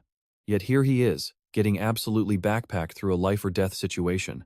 The swarm focuses on Chen, but he is completely unfazed. He slices through them like butter. Watching this live, Shang Zhu finally accepts the truth. When Maung said Xian was a beast, Zuo thought he was capping. He was so wrong, but seeing is believing. This guy is way too overpowered to be a mere college student. He fights like a seasoned veteran who has survived a literal world war. Zuo begins trusting him completely, maybe a bit too much, because he lets his guard down and lags behind. Suddenly, Shang Yuo screams a warning as another monster sneaks up, but Zuo reacts instantly. Triggering his flame magic, he grabs the beast by its leg and cooks it alive. He shouts to the squad that they cannot become dead weight. This is not just Chen's solo show, it is their time to shine, too. Shang Yuo gets fired up, shouting in agreement as he prepares his own move. He casts his flower nail prison, wrapping a bat monkey in thorny vines. But the beast breaks through the binding, leaving Yuo completely shocked by its raw power. Aong saves the day, instantly casting a freezing cloud spell to lock the monster's speed. He yells at the team to coordinate their attacks right now. No way they are letting it slip. Unloading their combo moves together, they scream at Xiang Zuo to finish it. Zhu charges up his ultimate skill, declaring game over. He unleashes a massive fire blast worthy of a master mage. Direct hit. The monster screeches with a charred face, but survives. So, Zuo just double taps. Let's talk about absurd durability. He keeps hacking away, slowly chipping its health down until Zuo screams they can't hold out much longer. Even Malong admits they've hit their absolute limit. That's the cue for Zuo to steady his stance and go all in. Time for the big guns. He unleashes his ultimate max output converging explosive flame attack, letting it fly with absolute fury. Boom! The drone confirms a successful kill. The massive bat monkey finally crashes down, and the entire team loses their minds. They actually defeated a rank D magical beast. Even Sen looks shocked. The rest of them can't believe their luck. But Zuo instantly acts cool, like he wasn't sweating bullets. Our main character gives them a solid thumbs up, while the drone scans for remaining threats. And there we go. Every single common monster in this creepy lair is officially wiped out. Meanwhile, back in the observation room, the executive director's jaw is basically on the floor. He simply cannot comprehend how a bunch of rookies with zero actual field experience just took down a high-tier monster. Next to him, Gong's father stays dead silent, keeping a complete poker face. But Carl Cavendish is actually impressed, praising the kid's brilliant performance. Then, he drops a little teaser, saying this young man reminds him a lot of an old acquaintance from back in the day. Gong Lin is startled when someone asks if the kid's name is Si Chen, muttering they'll remember him. Right next to him, his uncle quickly directs everyone's attention back to the screens. Look at the rival team. They chose a rank D nest and already hit the middle zone. Meanwhile, Gongyan's squad is rushing forward, and Sigrid points out that their teamwork is perfectly synchronized, just like a top-tier professional guild. Carl agrees, noting this graduating class is stacked with talent, while Gongwan silently smirks, knowing the real show hasn't even started. Just as creepy miasma mushrooms start creeping in, a girl casually strums her guitar. She triggers her decay lament skill, calling the entire squad to gather up and get ready for action. Right on cue, another teammate readies his gravity skill, stellar attraction, calling out to his captain.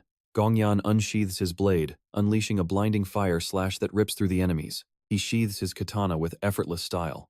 The team laughs, joking that these evaluation beasts are just as easy as their simulator training dummy practice. Honestly, it's a complete walk in the park. After all, the Gong family rigged this test, and with elite backing, it's stupidly easy.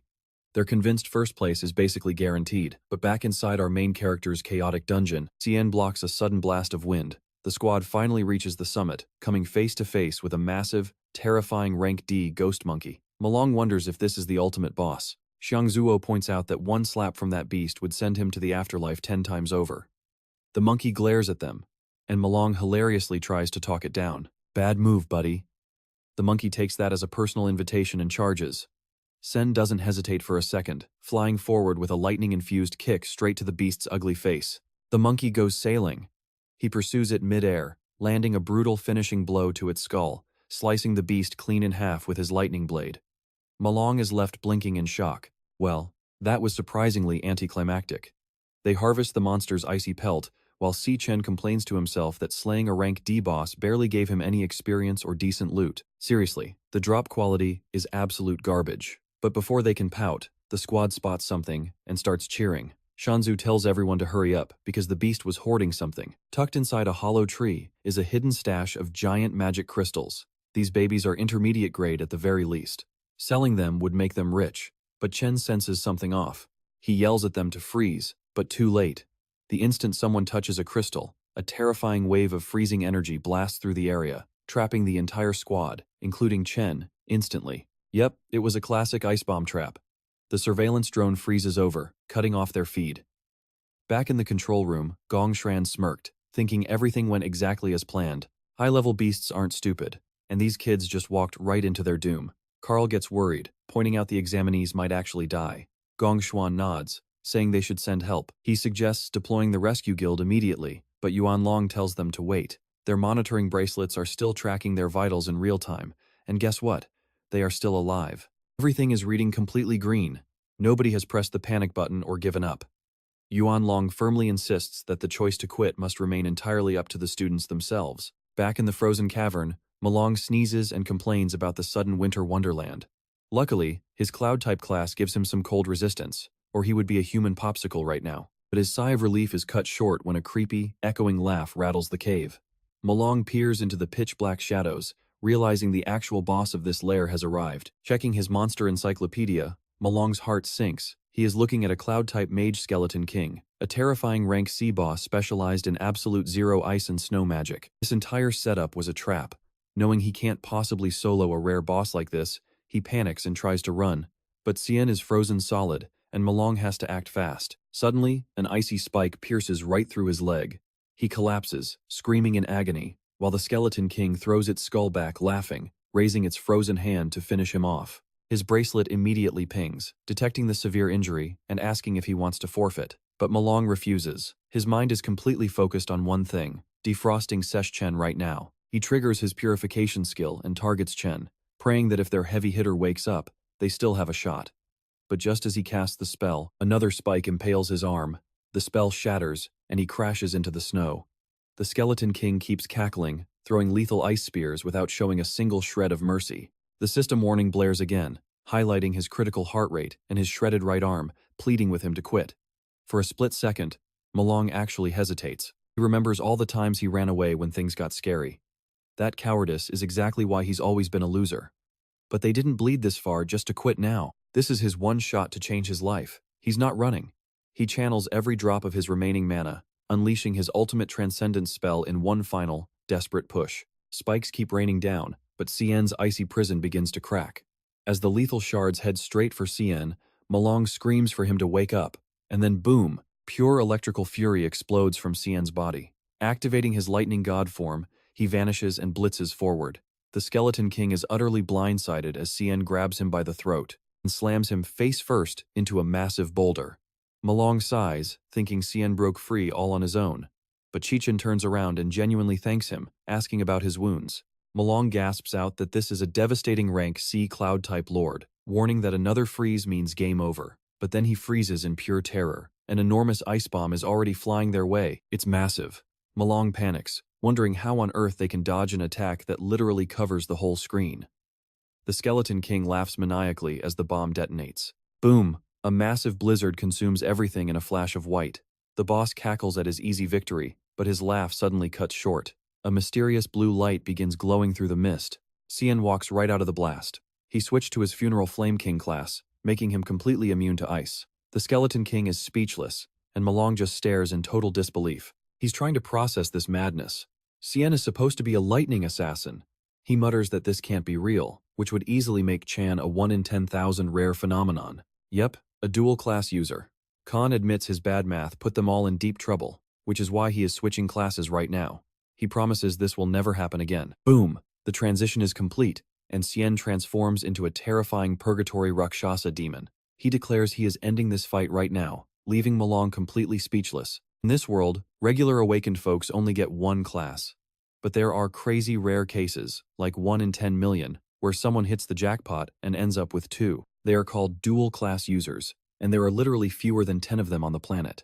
The second a prodigy like that shows up, every giant guild goes totally wild. But get this, Can actually has 3 secret classes, and every single one is utterly broken. Now, Xian's power and physical strength surge to their absolute limits as dark energy explodes. He flies forward, crossing the distance in a single second. Mong remembers how scary this monster felt just a moment ago. But now, compared to Xian, that pressure is absolutely nothing. Faced with Xian's blade, the monster's aura completely evaporates. Our overpowered main character shreds right through it, using his insane triple gravity boost, and the beast just breaks. It shatters into pieces on the floor. Suchin hits level 17 and unlocks Icebone Skewer. Ma Long basically says, "Yep, typical, a C-rank boss defeated in one hit." Chichin casually points out that their other teammates are still frozen like popsicles. He asks Mong if he actually has enough energy to save them, sending Mong running in a panic. Mong sprints over, finally remembering his friends are dying, yelling at them to hold on.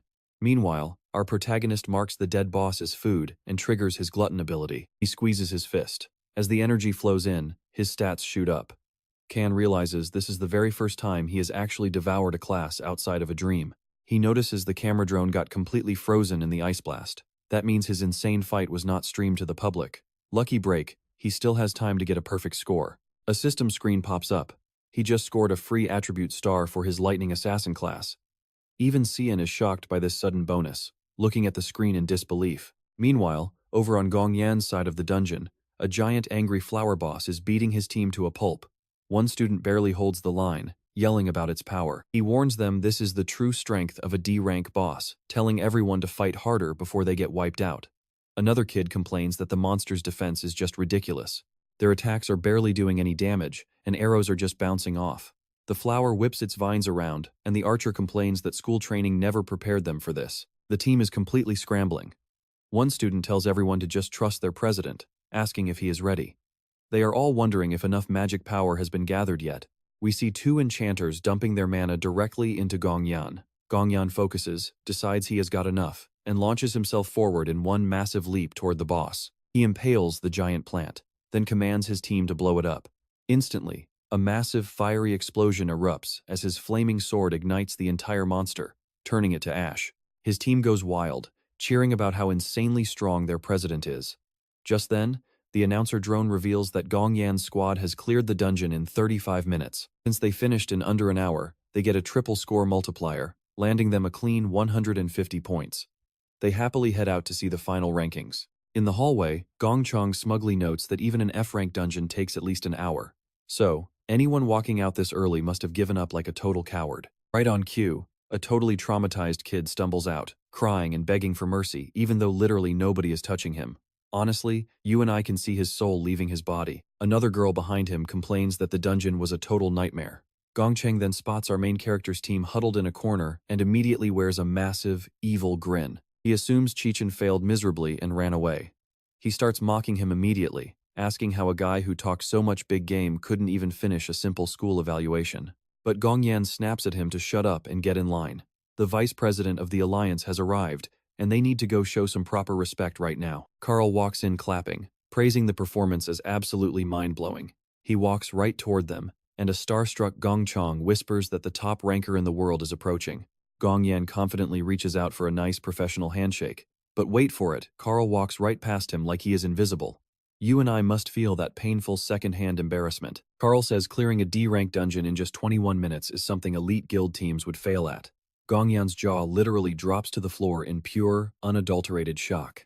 He screams in disbelief that they cleared a D-rank lair in 21 minutes. Meanwhile, Chen recognizes him as Carl Cavendish, the incredibly famous vice president of the entire alliance. He is basically the second strongest human alive, and Chen wonders why a VIP is here. Carl then casually turns to Gong Yan, giving him a polite little nod of acknowledgement. Carl praises Gong Yan for clearing a D-rank lair, saying his father, President Gong Lin, raised him well.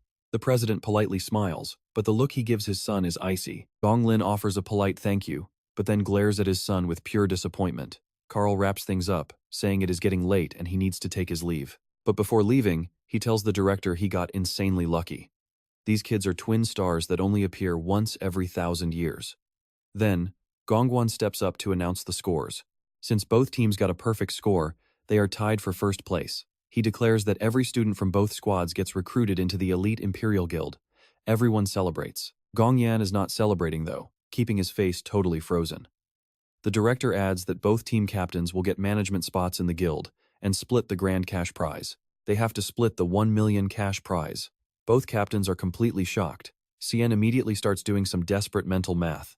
500,000 is not enough to pay his debt. He needs a full million for Qingzhi, so this split is a major problem. Just then, Gong Yan speaks up, declaring there can only be one winner, and challenges Cien to a duel. He wants a one-on-one tiebreaker.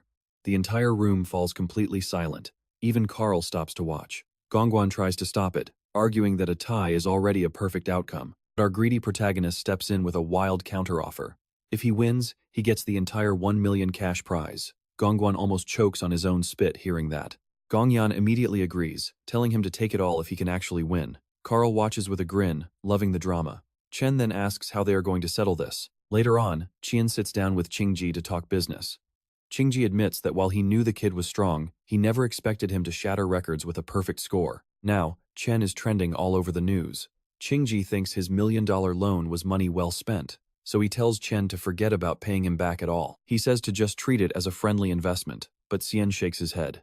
He came here today with two very important things to say, and the first is that he pays his debts. He promises to repay every single cent he owes, but he just needs one more week. He explains that the graduation evaluation ended in a tie, meaning he only got 500,000, so he got less cash than expected. To get the rest, he has to survive a wild demon lair face-off against the other co-champion in 7 days. Talk about a crazy school field trip. Once he wins that, he gets the sweet, sweet cash. To prove he is a nice guy, our main character offers to hand over all the monster loot he finds inside to Qingxi as interest. Bro is literally paying interest in demon parts. Qingxi is just staring at him like, is this kid for real? Most people would be crying, but our boy has zero fear of demons. His entire brain is just occupied by debt and interest. Qingxi realizes this Chen kid is built entirely different. But wait, there is more. Chen leans in and says he has a second, even more important favor to ask. He whispers something secret that the webtoon completely hides from us. But whatever he said, it absolutely rattles the old man. Qingxi literally jumps out of his chair. Meanwhile, far away at school, little sister Siyun is celebrating. Exams are done, summer break is finally here, and she is living her best life. But then she checks her phone and completely freezes. Oh right, today is the day. It is her older brother, Xian's graduation day. She remembers how hyped he was 4 years ago, when they found his elemental potential, and he got into the elite university. She told him he was going to become an incredible awakened hunter, just like their parents. Xian promised that once he made it big, he would join a top guild and make tons of money. Plus, they could finally find out the truth about what happened to their missing parents. She honestly believed he was the absolute best. But yeah, that was 4 years ago, and reality hits hard. Now Xian is a senior, and he still has not awakened. It is tragic because the poor guy worked 10 times harder than anyone else, yet ended up as the only loser who never got powers. Seeing everyone else level up while he stayed at level 0 must have been heartbreaking, but he always smiled through the pain. Suddenly, her friend taps her shoulder with some crazy gossip. Apparently, Xian's university just produced 2 absolute monster geniuses. They both got a perfect score, and the big boss of the Guild Alliance literally came to congratulate them. It is literally trending everywhere. The friend asks, wait, doesn't your brother go to that school? But before she can even feel sad, some random rich kid interrupts and hits on her. He brags about booking a whole luxury penthouse and invites her out tonight at 8 p.m. Siyun does not even look at him. She just bolts. Her friend is left yelling, why are you running? Siyun is running because she cannot stand the thought of other students becoming famous, while her sweet brother is probably crying in a corner. It is just too painful. She needs to rush home and cook a massive feast to comfort him. Cut to their tiny apartment, where the table is practically overflowing with delicious food. Xian walks in, completely stunned by the smell. He asks how she made all of this so fast, but right then, the TV in the background starts broadcasting the graduation news. Turns out, the evaluation just finished this morning. The news anchor hypes up the 2 dual champions. mentioning that the vice president of the World Guild himself was there to personally praise the brilliant top scorers. And then, the news anchor drops the bomb. The genius who got a perfect score is named Cien. Seun literally whips around, dropping her jaw in absolute disbelief. Meanwhile, on the rich side of town, an angry dad named Gong Lin is losing his mind. He set up everything for his son to shine, and yet the kid managed to ruin it. His son lost to some nobody who does not even deserve to breathe the same air. The angry dad tells his son that his free will is officially cancelled. He already set up a rematch for next week, and since his son is useless, the dad is taking over. One way or another, the Gong family must be number one. Back on the news, the big boss is still praising our main character, calling his performance completely insane. Seun is watching this with her mind totally blank. She literally asks, "Wait, did they just say your name on national TV?" Cien just acts confused, and before she can even reply, she drops her spoon. Right on cue, a massive crack of thunder booms outside, making the whole moment feel incredibly epic. She just sits there, trying to process this insane reality. Her silly older brother, the guy she thought was a total hopeless case, did not just get a perfect score, but actually got personally praised by the absolute biggest VIP in the entire guild alliance. She covers her mouth in pure shock. The underdog she worried about has suddenly become a living legend. Later that night, we cut to a fancy restaurant. Carl is chilling with a woman named Yuan, stuffing his face with high-grade wagyu and acting like it is the best thing he has ever eaten. He casually asks how things are going. Yuan gets straight to business, sliding over some top-secret reports. She reveals that this mysterious glutton has completely vanished without a trace for a whole year. But there is something else he needs to know. She recently flagged a highly suspicious guy who made contact with the vice president, and his growth rate is downright terrifying. No normal logic can explain how incredibly fast this kid is leveling up. It is basically like he is using cheat codes. Next, we cut straight to the magic tower. Sichin has been grinding on the first floor for over 2 weeks now, and he has basically exterminated almost every single monster in the entire place. Talk about a clean sweep. He is now totally used to fighting under 10 times gravity. Plus, ever since that graduation exam battle, his lightning assassin class finally gained a star. Grinding classes is the only way to make them stronger, meaning none of his 4 active classes have even reached their limits yet. This is about to get insane. He dumps his new star straight into speed, because what else does an assassin need? By now, he is fast enough to match a rank A assassin. Yet, he finds himself totally surrounded by creepy ghost lions, with their giant king chilling in the back. Our boy has not even landed a single hit on this floor boss yet. He triggers his God of Lightning skill and charges straight at the boss. But the Lion King is a slippery coward. Every time Cien gets close, the boss teleports away. He literally swaps places with the furthest lioness in the back. The pack keeps moving in sync like a well-oiled machine. There are always 2 females blocking his path, while the cowardly king stays as far away as possible. Honestly, he is the ultimate campy boss. Cien starts to wonder what kind of weird class this creature has. A lioness lunges, and he fires a lightning bolt straight down her throat. But boom, she vanishes instantly. Every time he is about to secure a kill, they just teleport. They just pop up safe and sound right next to their king.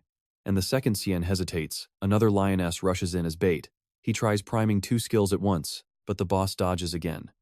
They are cooperating with crazy synergy, teleporting back and forth, dragging him into an annoying war of attrition. This repetitive loop is meant to tire him out. Chen keeps fighting, but he finally sees through the trick. He looks at the boss and realizes this thing is just playing. He is literally being toyed with. But then, it clicks. He leaps high into the air and thinks, why am I playing by their rules? Why try to beat them at speed? It is time to switch classes.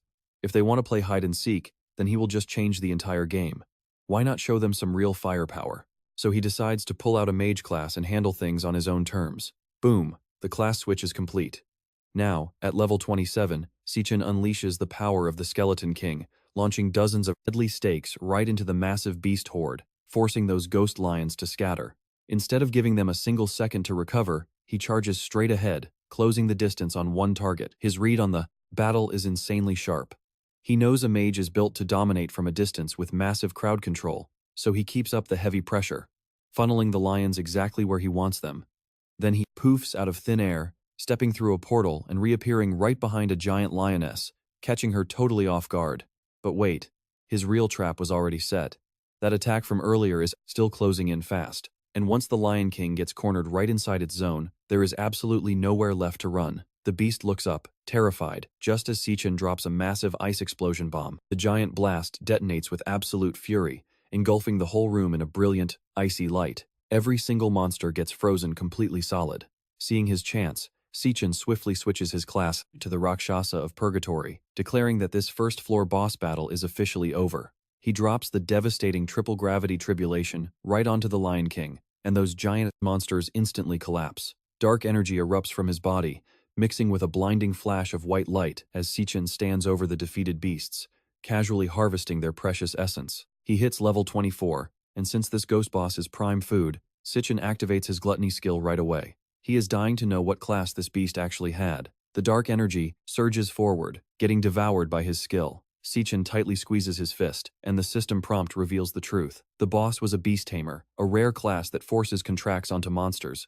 Honestly, it is the first time Sichin has ever seen this class in action. Now it makes sense why the big boss never fought him directly. Since his personal battle stats were trash, he had to rely completely on those summoned beasts to carry the fight. Plus, that teleportation skill was the perfect support tool. The whole class design makes sense now. Taming beasts takes pure fear, and keeping them in line means applying pressure non-stop. Suddenly, the whole room starts transforming. Our main character wonders if this barren wasteland is what the first floor actually looked like. He is left staring at a completely ruined, silent world. What on earth happened to this place? Just then, a magical portal materializes right before his eyes. Sichin immediately recognizes it as the gateway to the second floor. Finally, it is open. But just as he is about to step through, two glowing purple eyes stare at him from the shadows.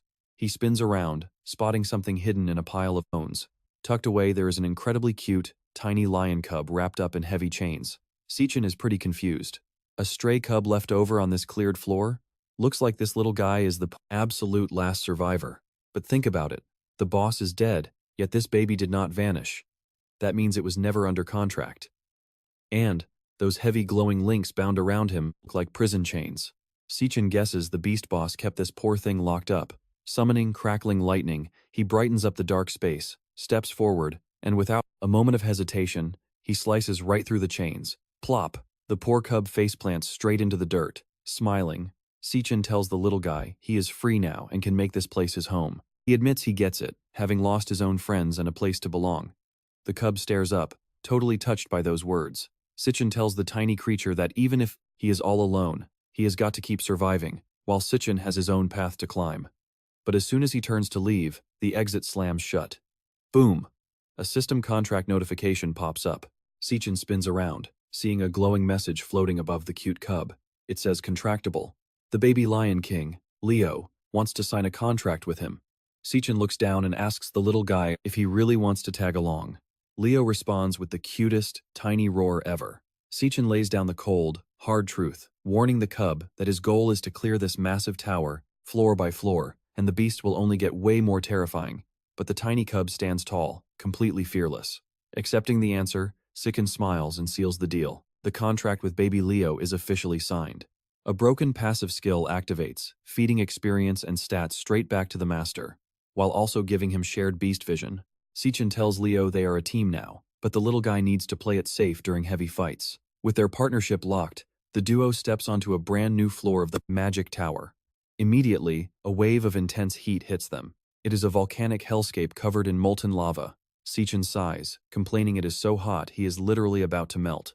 Leo wanders around, curiously checking out the lava, but instantly leaps backward when he feels how hot it is. Sichin wonders what kind of monsters are hiding on this floor. Well, he does not have to wait long. Something comes flying straight at them. Sichin spins around instantly, but it is too late.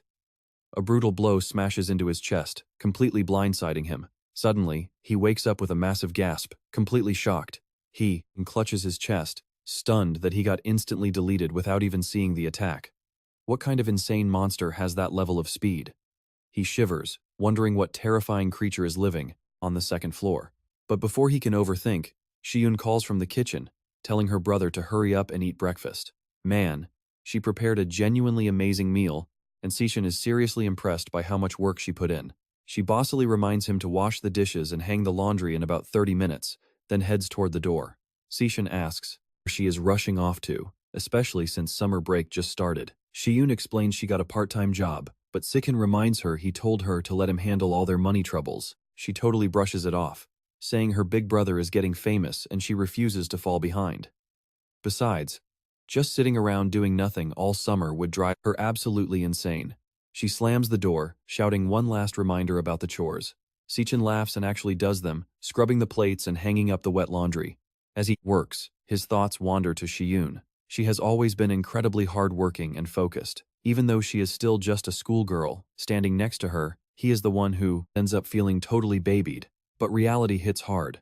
Once his college stuff is settled, he must face the terrifying Demon King Ira. When that day arrives, he will not be able to protect Shiyun anymore. She is the only person on Earth he genuinely worries about. Suddenly, a brilliant idea strikes him. He taps his forehead, thinking it through. Maybe there is a way to keep her safe. Suddenly, a portal tears open, and baby Leo plops right onto his back. Sichin grins as he realizes his wild theory is actually correct. He can summon his dream world beast into the real waking world. Immediately, Leo starts chewing and wrecking the apartment. But Sichin realizes this is perfect. He can leave Leo to guard Shiyun while he is gone. If she ever gets into trouble, Leo can leap to her rescue. Shiyun has loved puppies since she was a little kid, so a tiny lion is basically the same thing, right? Suddenly, a loud crash interrupts his thoughts. Sichin swings the door open and stares at the absolute mess Leo has made. Oh well, it is probably fine. Meanwhile, across the city, a security camera lies broken on the pavement. A hunter is cornered, holding up his ice daggers as he desperately tells a terrifying creature to stay back. Suddenly, a horrific claw, looking exactly like Lanu's, closes in on him. It rips straight through the poor guy's chest like paper.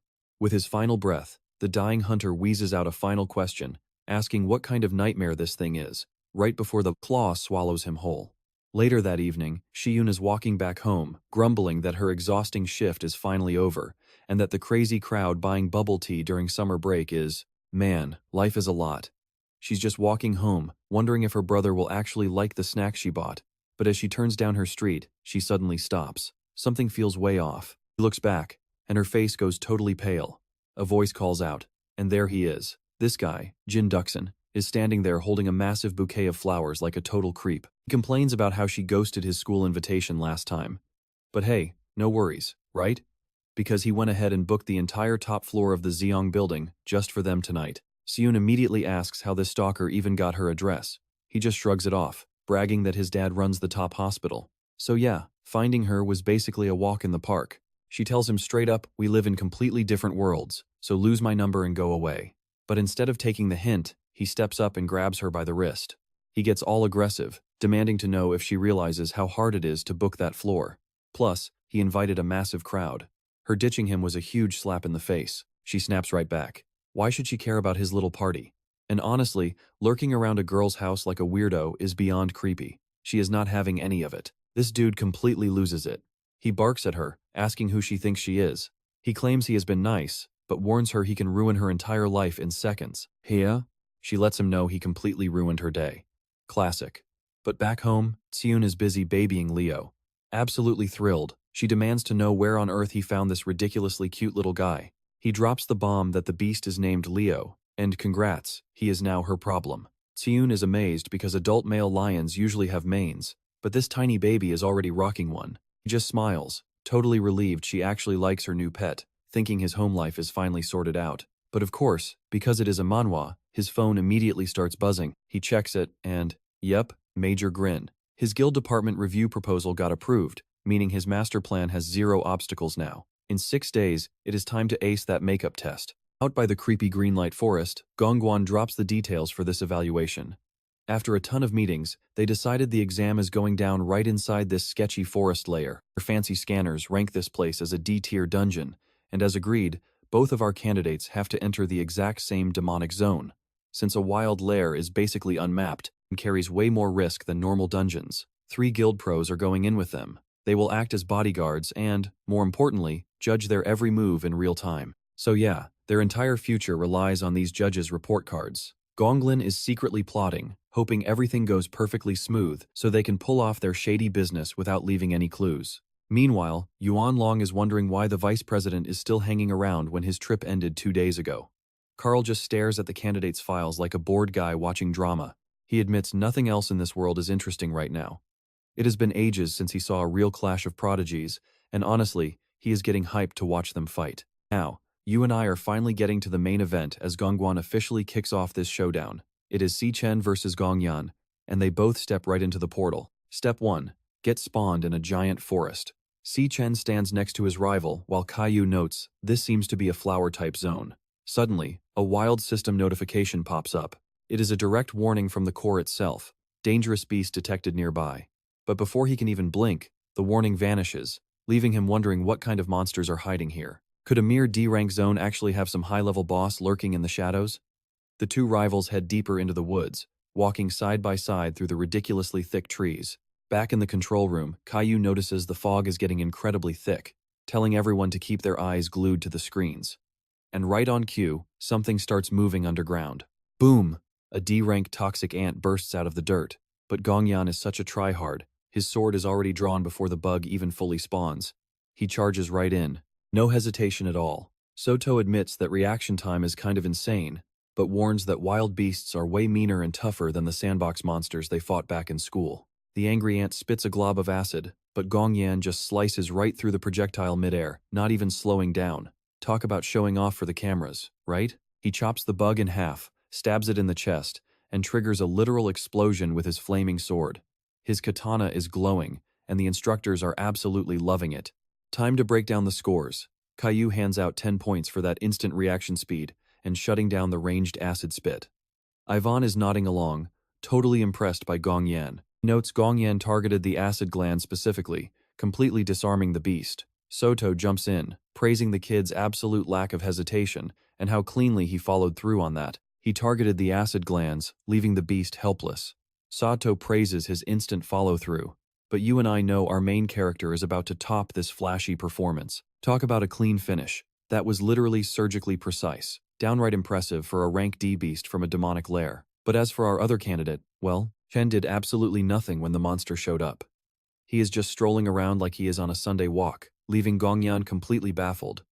Meanwhile, back in the monitor room, Carl asks Yuan Long what on earth Chen is actually doing out there.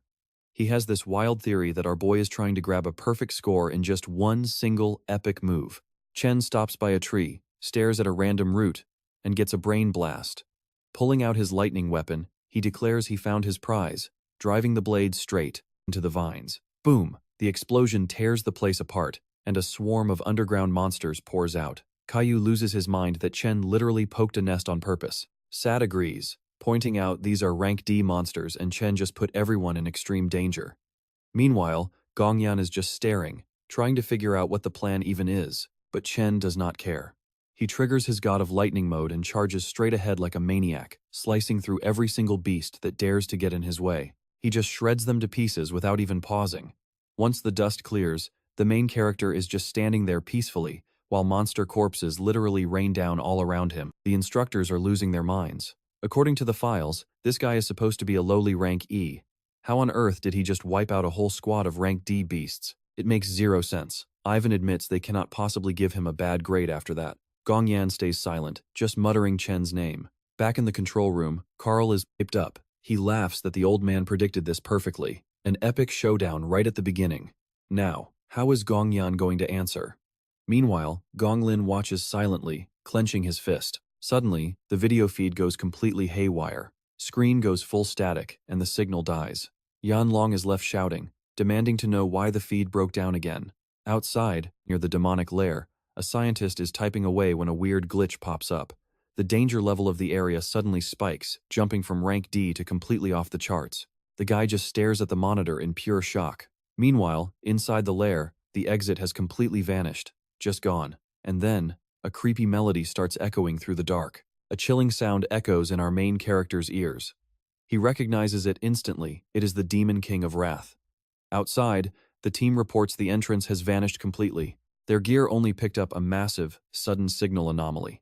Panicking, he realizes they need to call the higher-ups for backup immediately, fearing the worst inside the den. Something has gone horribly wrong. Meanwhile, that eerie melody keeps echoing through the shadows. Gongyan looks around, totally lost, while Caillou asks if anyone else can hear it. To the others, it is just weird noise. But Cien is frozen, his mind racing. This voice belongs to the Demon King of Wrath.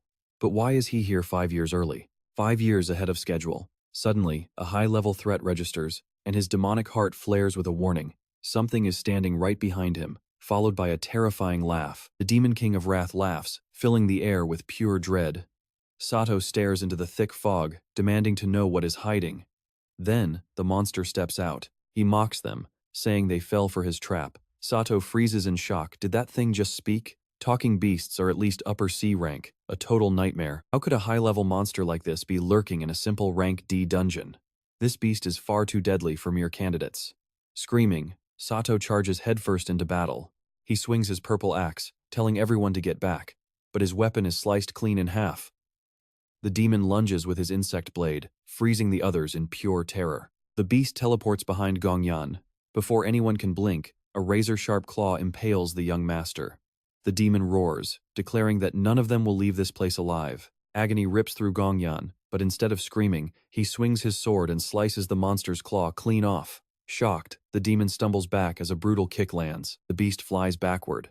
Gongyan stands tall, completely calm. He coldly states that since this boss attacked him first, the dungeon priority rule makes this his prey alone. He warns Xian to stay back. Sichin activates his demonic hard eyes to scan their power.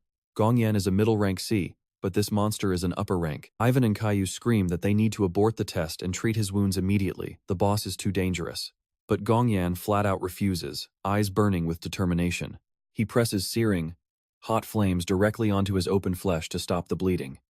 Sichin watches in silence, amazed by the sheer willpower it takes to cauterize his own wound.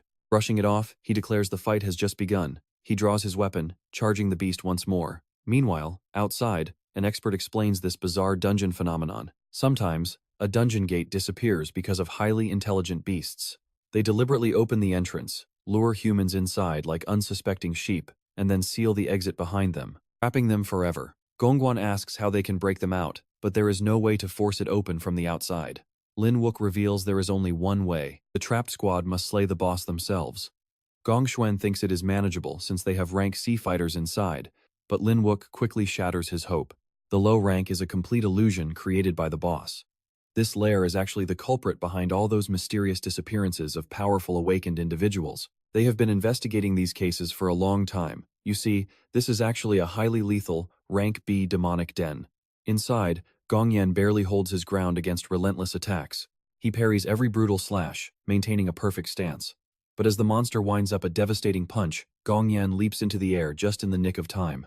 The giant hand smashes harmlessly into the dirt. That single opening is all he needs. Smiling, Gongyan yells that his guard is down, and moves in for the kill. With one clean strike, the monster's head goes flying. As it rolls across the cold stone, Caillou watches in utter disbelief. Did he really just solo the dungeon boss? The young master is definitely not someone to be messed with. Meanwhile, Ivan rushes to check on Sato. Luckily, the heavy-set fighter was treated just in time, but then wait. A sudden notification flashes on their wristbands. The connection to the outside is dead. Ivan checks his own with a pale face, finding the exact same thing. Signals are completely dead, and the positioning system is failing. Caillou panics, realizing even their camera drone went offline. Gongyan glances aside, momentarily distracted by the news. That split second of distraction is nearly fatal. The headless corpse of the demon is already standing up, lunging right at him. Gongyan reacts with lightning speed. He shreds the monster into bloody pieces, earning Sichin 200 experience points. But Gongyan is baffled. He decapitated this thing, so how on earth is it still fighting? Sichin speaks up, explaining this beast was never the real boss. It was hypnotized, moving like a puppet even after death. He warns them they must escape immediately. If they tarry, they will be the next ones to fall under its control. Gongyan is skeptical, demanding to know how a weakling like him could know so much. Sato cuts in, snapping that Sichin is talking absolute nonsense. A dungeon of this rank would only have a C-tier boss, refusing to believe there is a bigger threat. Suddenly, a critical warning flashes in Sichin's vision. Creepy threads of webbing begin spreading across the walls, and an eerie, hypnotic melody starts playing in the air. Caillou's eyes glaze over, with Ivan and Sato falling under the spell immediately. Sichin covers his ears, but it is already too late for the rest of his team. He knows this deadly frequency all too well. In his past life, the Demon King used this exact sound wave to slaughter millions, leaving him with nothing but tragic memories, watching helpless humans get slaughtered like cattle. Sichin looks over in alarm. The 3 C-rank fighters are already moving, walking like mindless zombies toward the source. He realizes this dungeon is directly tied to the Demon King. He has to follow them. They descend deeper into the eerie abyss, tension rising with every step. System warnings flash frantically until they reach a massive chamber. There, A monstrous creature sits on a dark throne, surrounded by grotesque nests and broken weapons. Sichin analyzes the threat. This hypnotic wave operates on the alpha frequency. Fortunately, during his past life preparations, he developed a countermeasure tuned to the beta band. It can cancel the noise completely, but the others have zero protection. If he does not act fast, they will be ripped apart. He has to stop both threats. The creature on the throne starts muttering, demanding flesh, fresh flesh, rich flesh. The horrifying words repeat in an endless hungry loop that sends shivers down his spine. Suddenly, a memory flashes. An 8-year-old Gongyan stands firm, a wooden stick gripped in his hand. His father looks on coldly, telling him he did well for winning again. His father lays out the brutal family rule. The winner gets to eat, while the loser must kneel outside in the cold all night. Hours pass, and his brother's stomach growls. Gongyan secretly slips him a piece of bread, urging him to eat. Trembling, his brother whispers a warning. If their father catches them, Gongyan will be punished brutally. He shrugs it off, telling him to eat anyway. Shortly after, a whip cracks across Gongyan's face. His father looms over his bleeding son, coldly asking him a single question. Gongyan knows exactly how his family climbed to the top. To him, the secret is simple.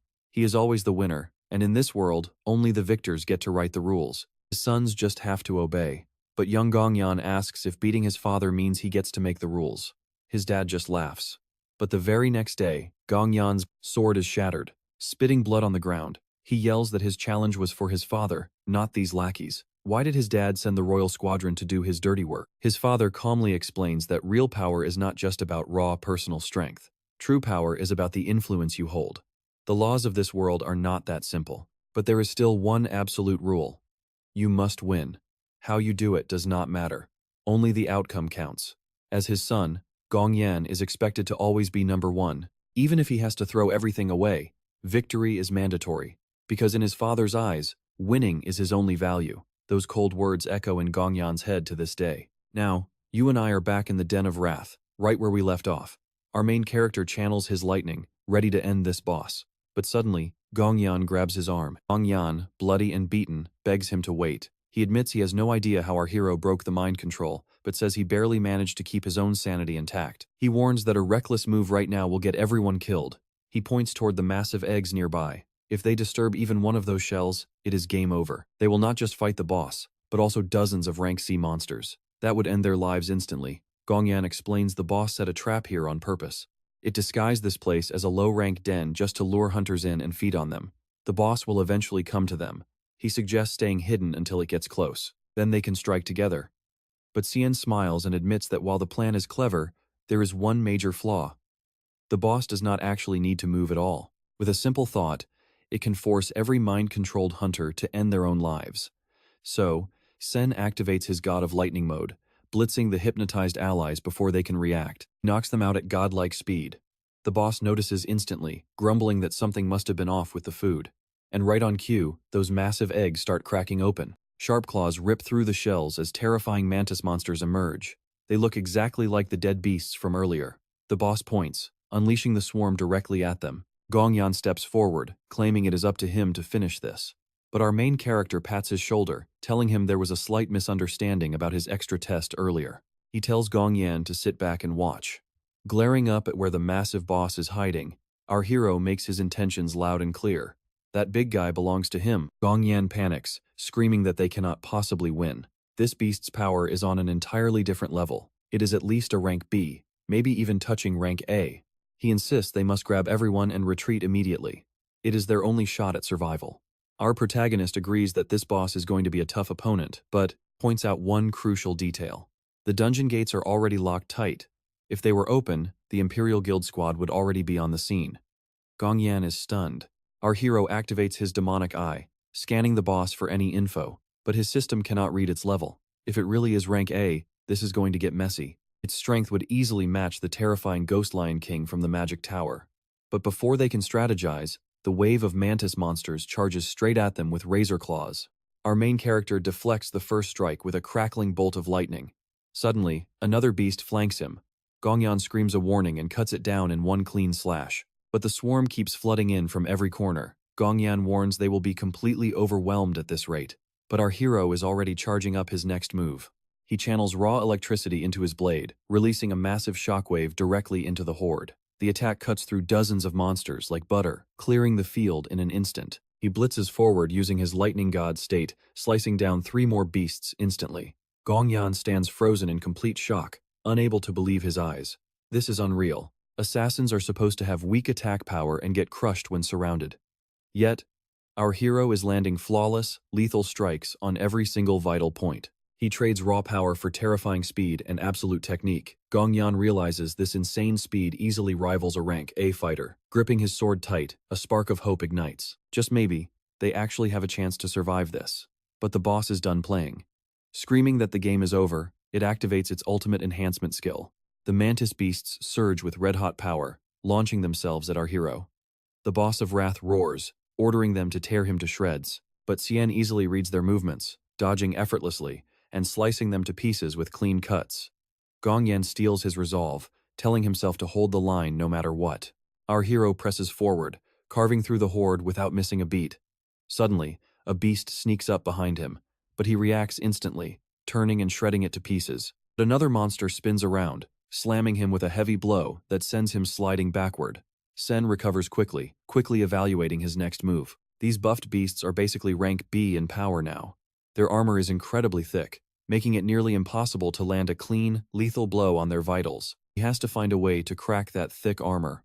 Right then, Gongyan shouts out in gratitude. The precious seconds our hero bought him were exactly what he needed. His ultimate attack is fully loaded. Meanwhile, Wang arrives at the apartment, apologizing for being late because she had to buy drinks. Siune tells her not to worry. Her brother is not home yet anyway. Yutong asks if her brother knows she passed her big art exam. Siune mentions she told him she had huge news tonight.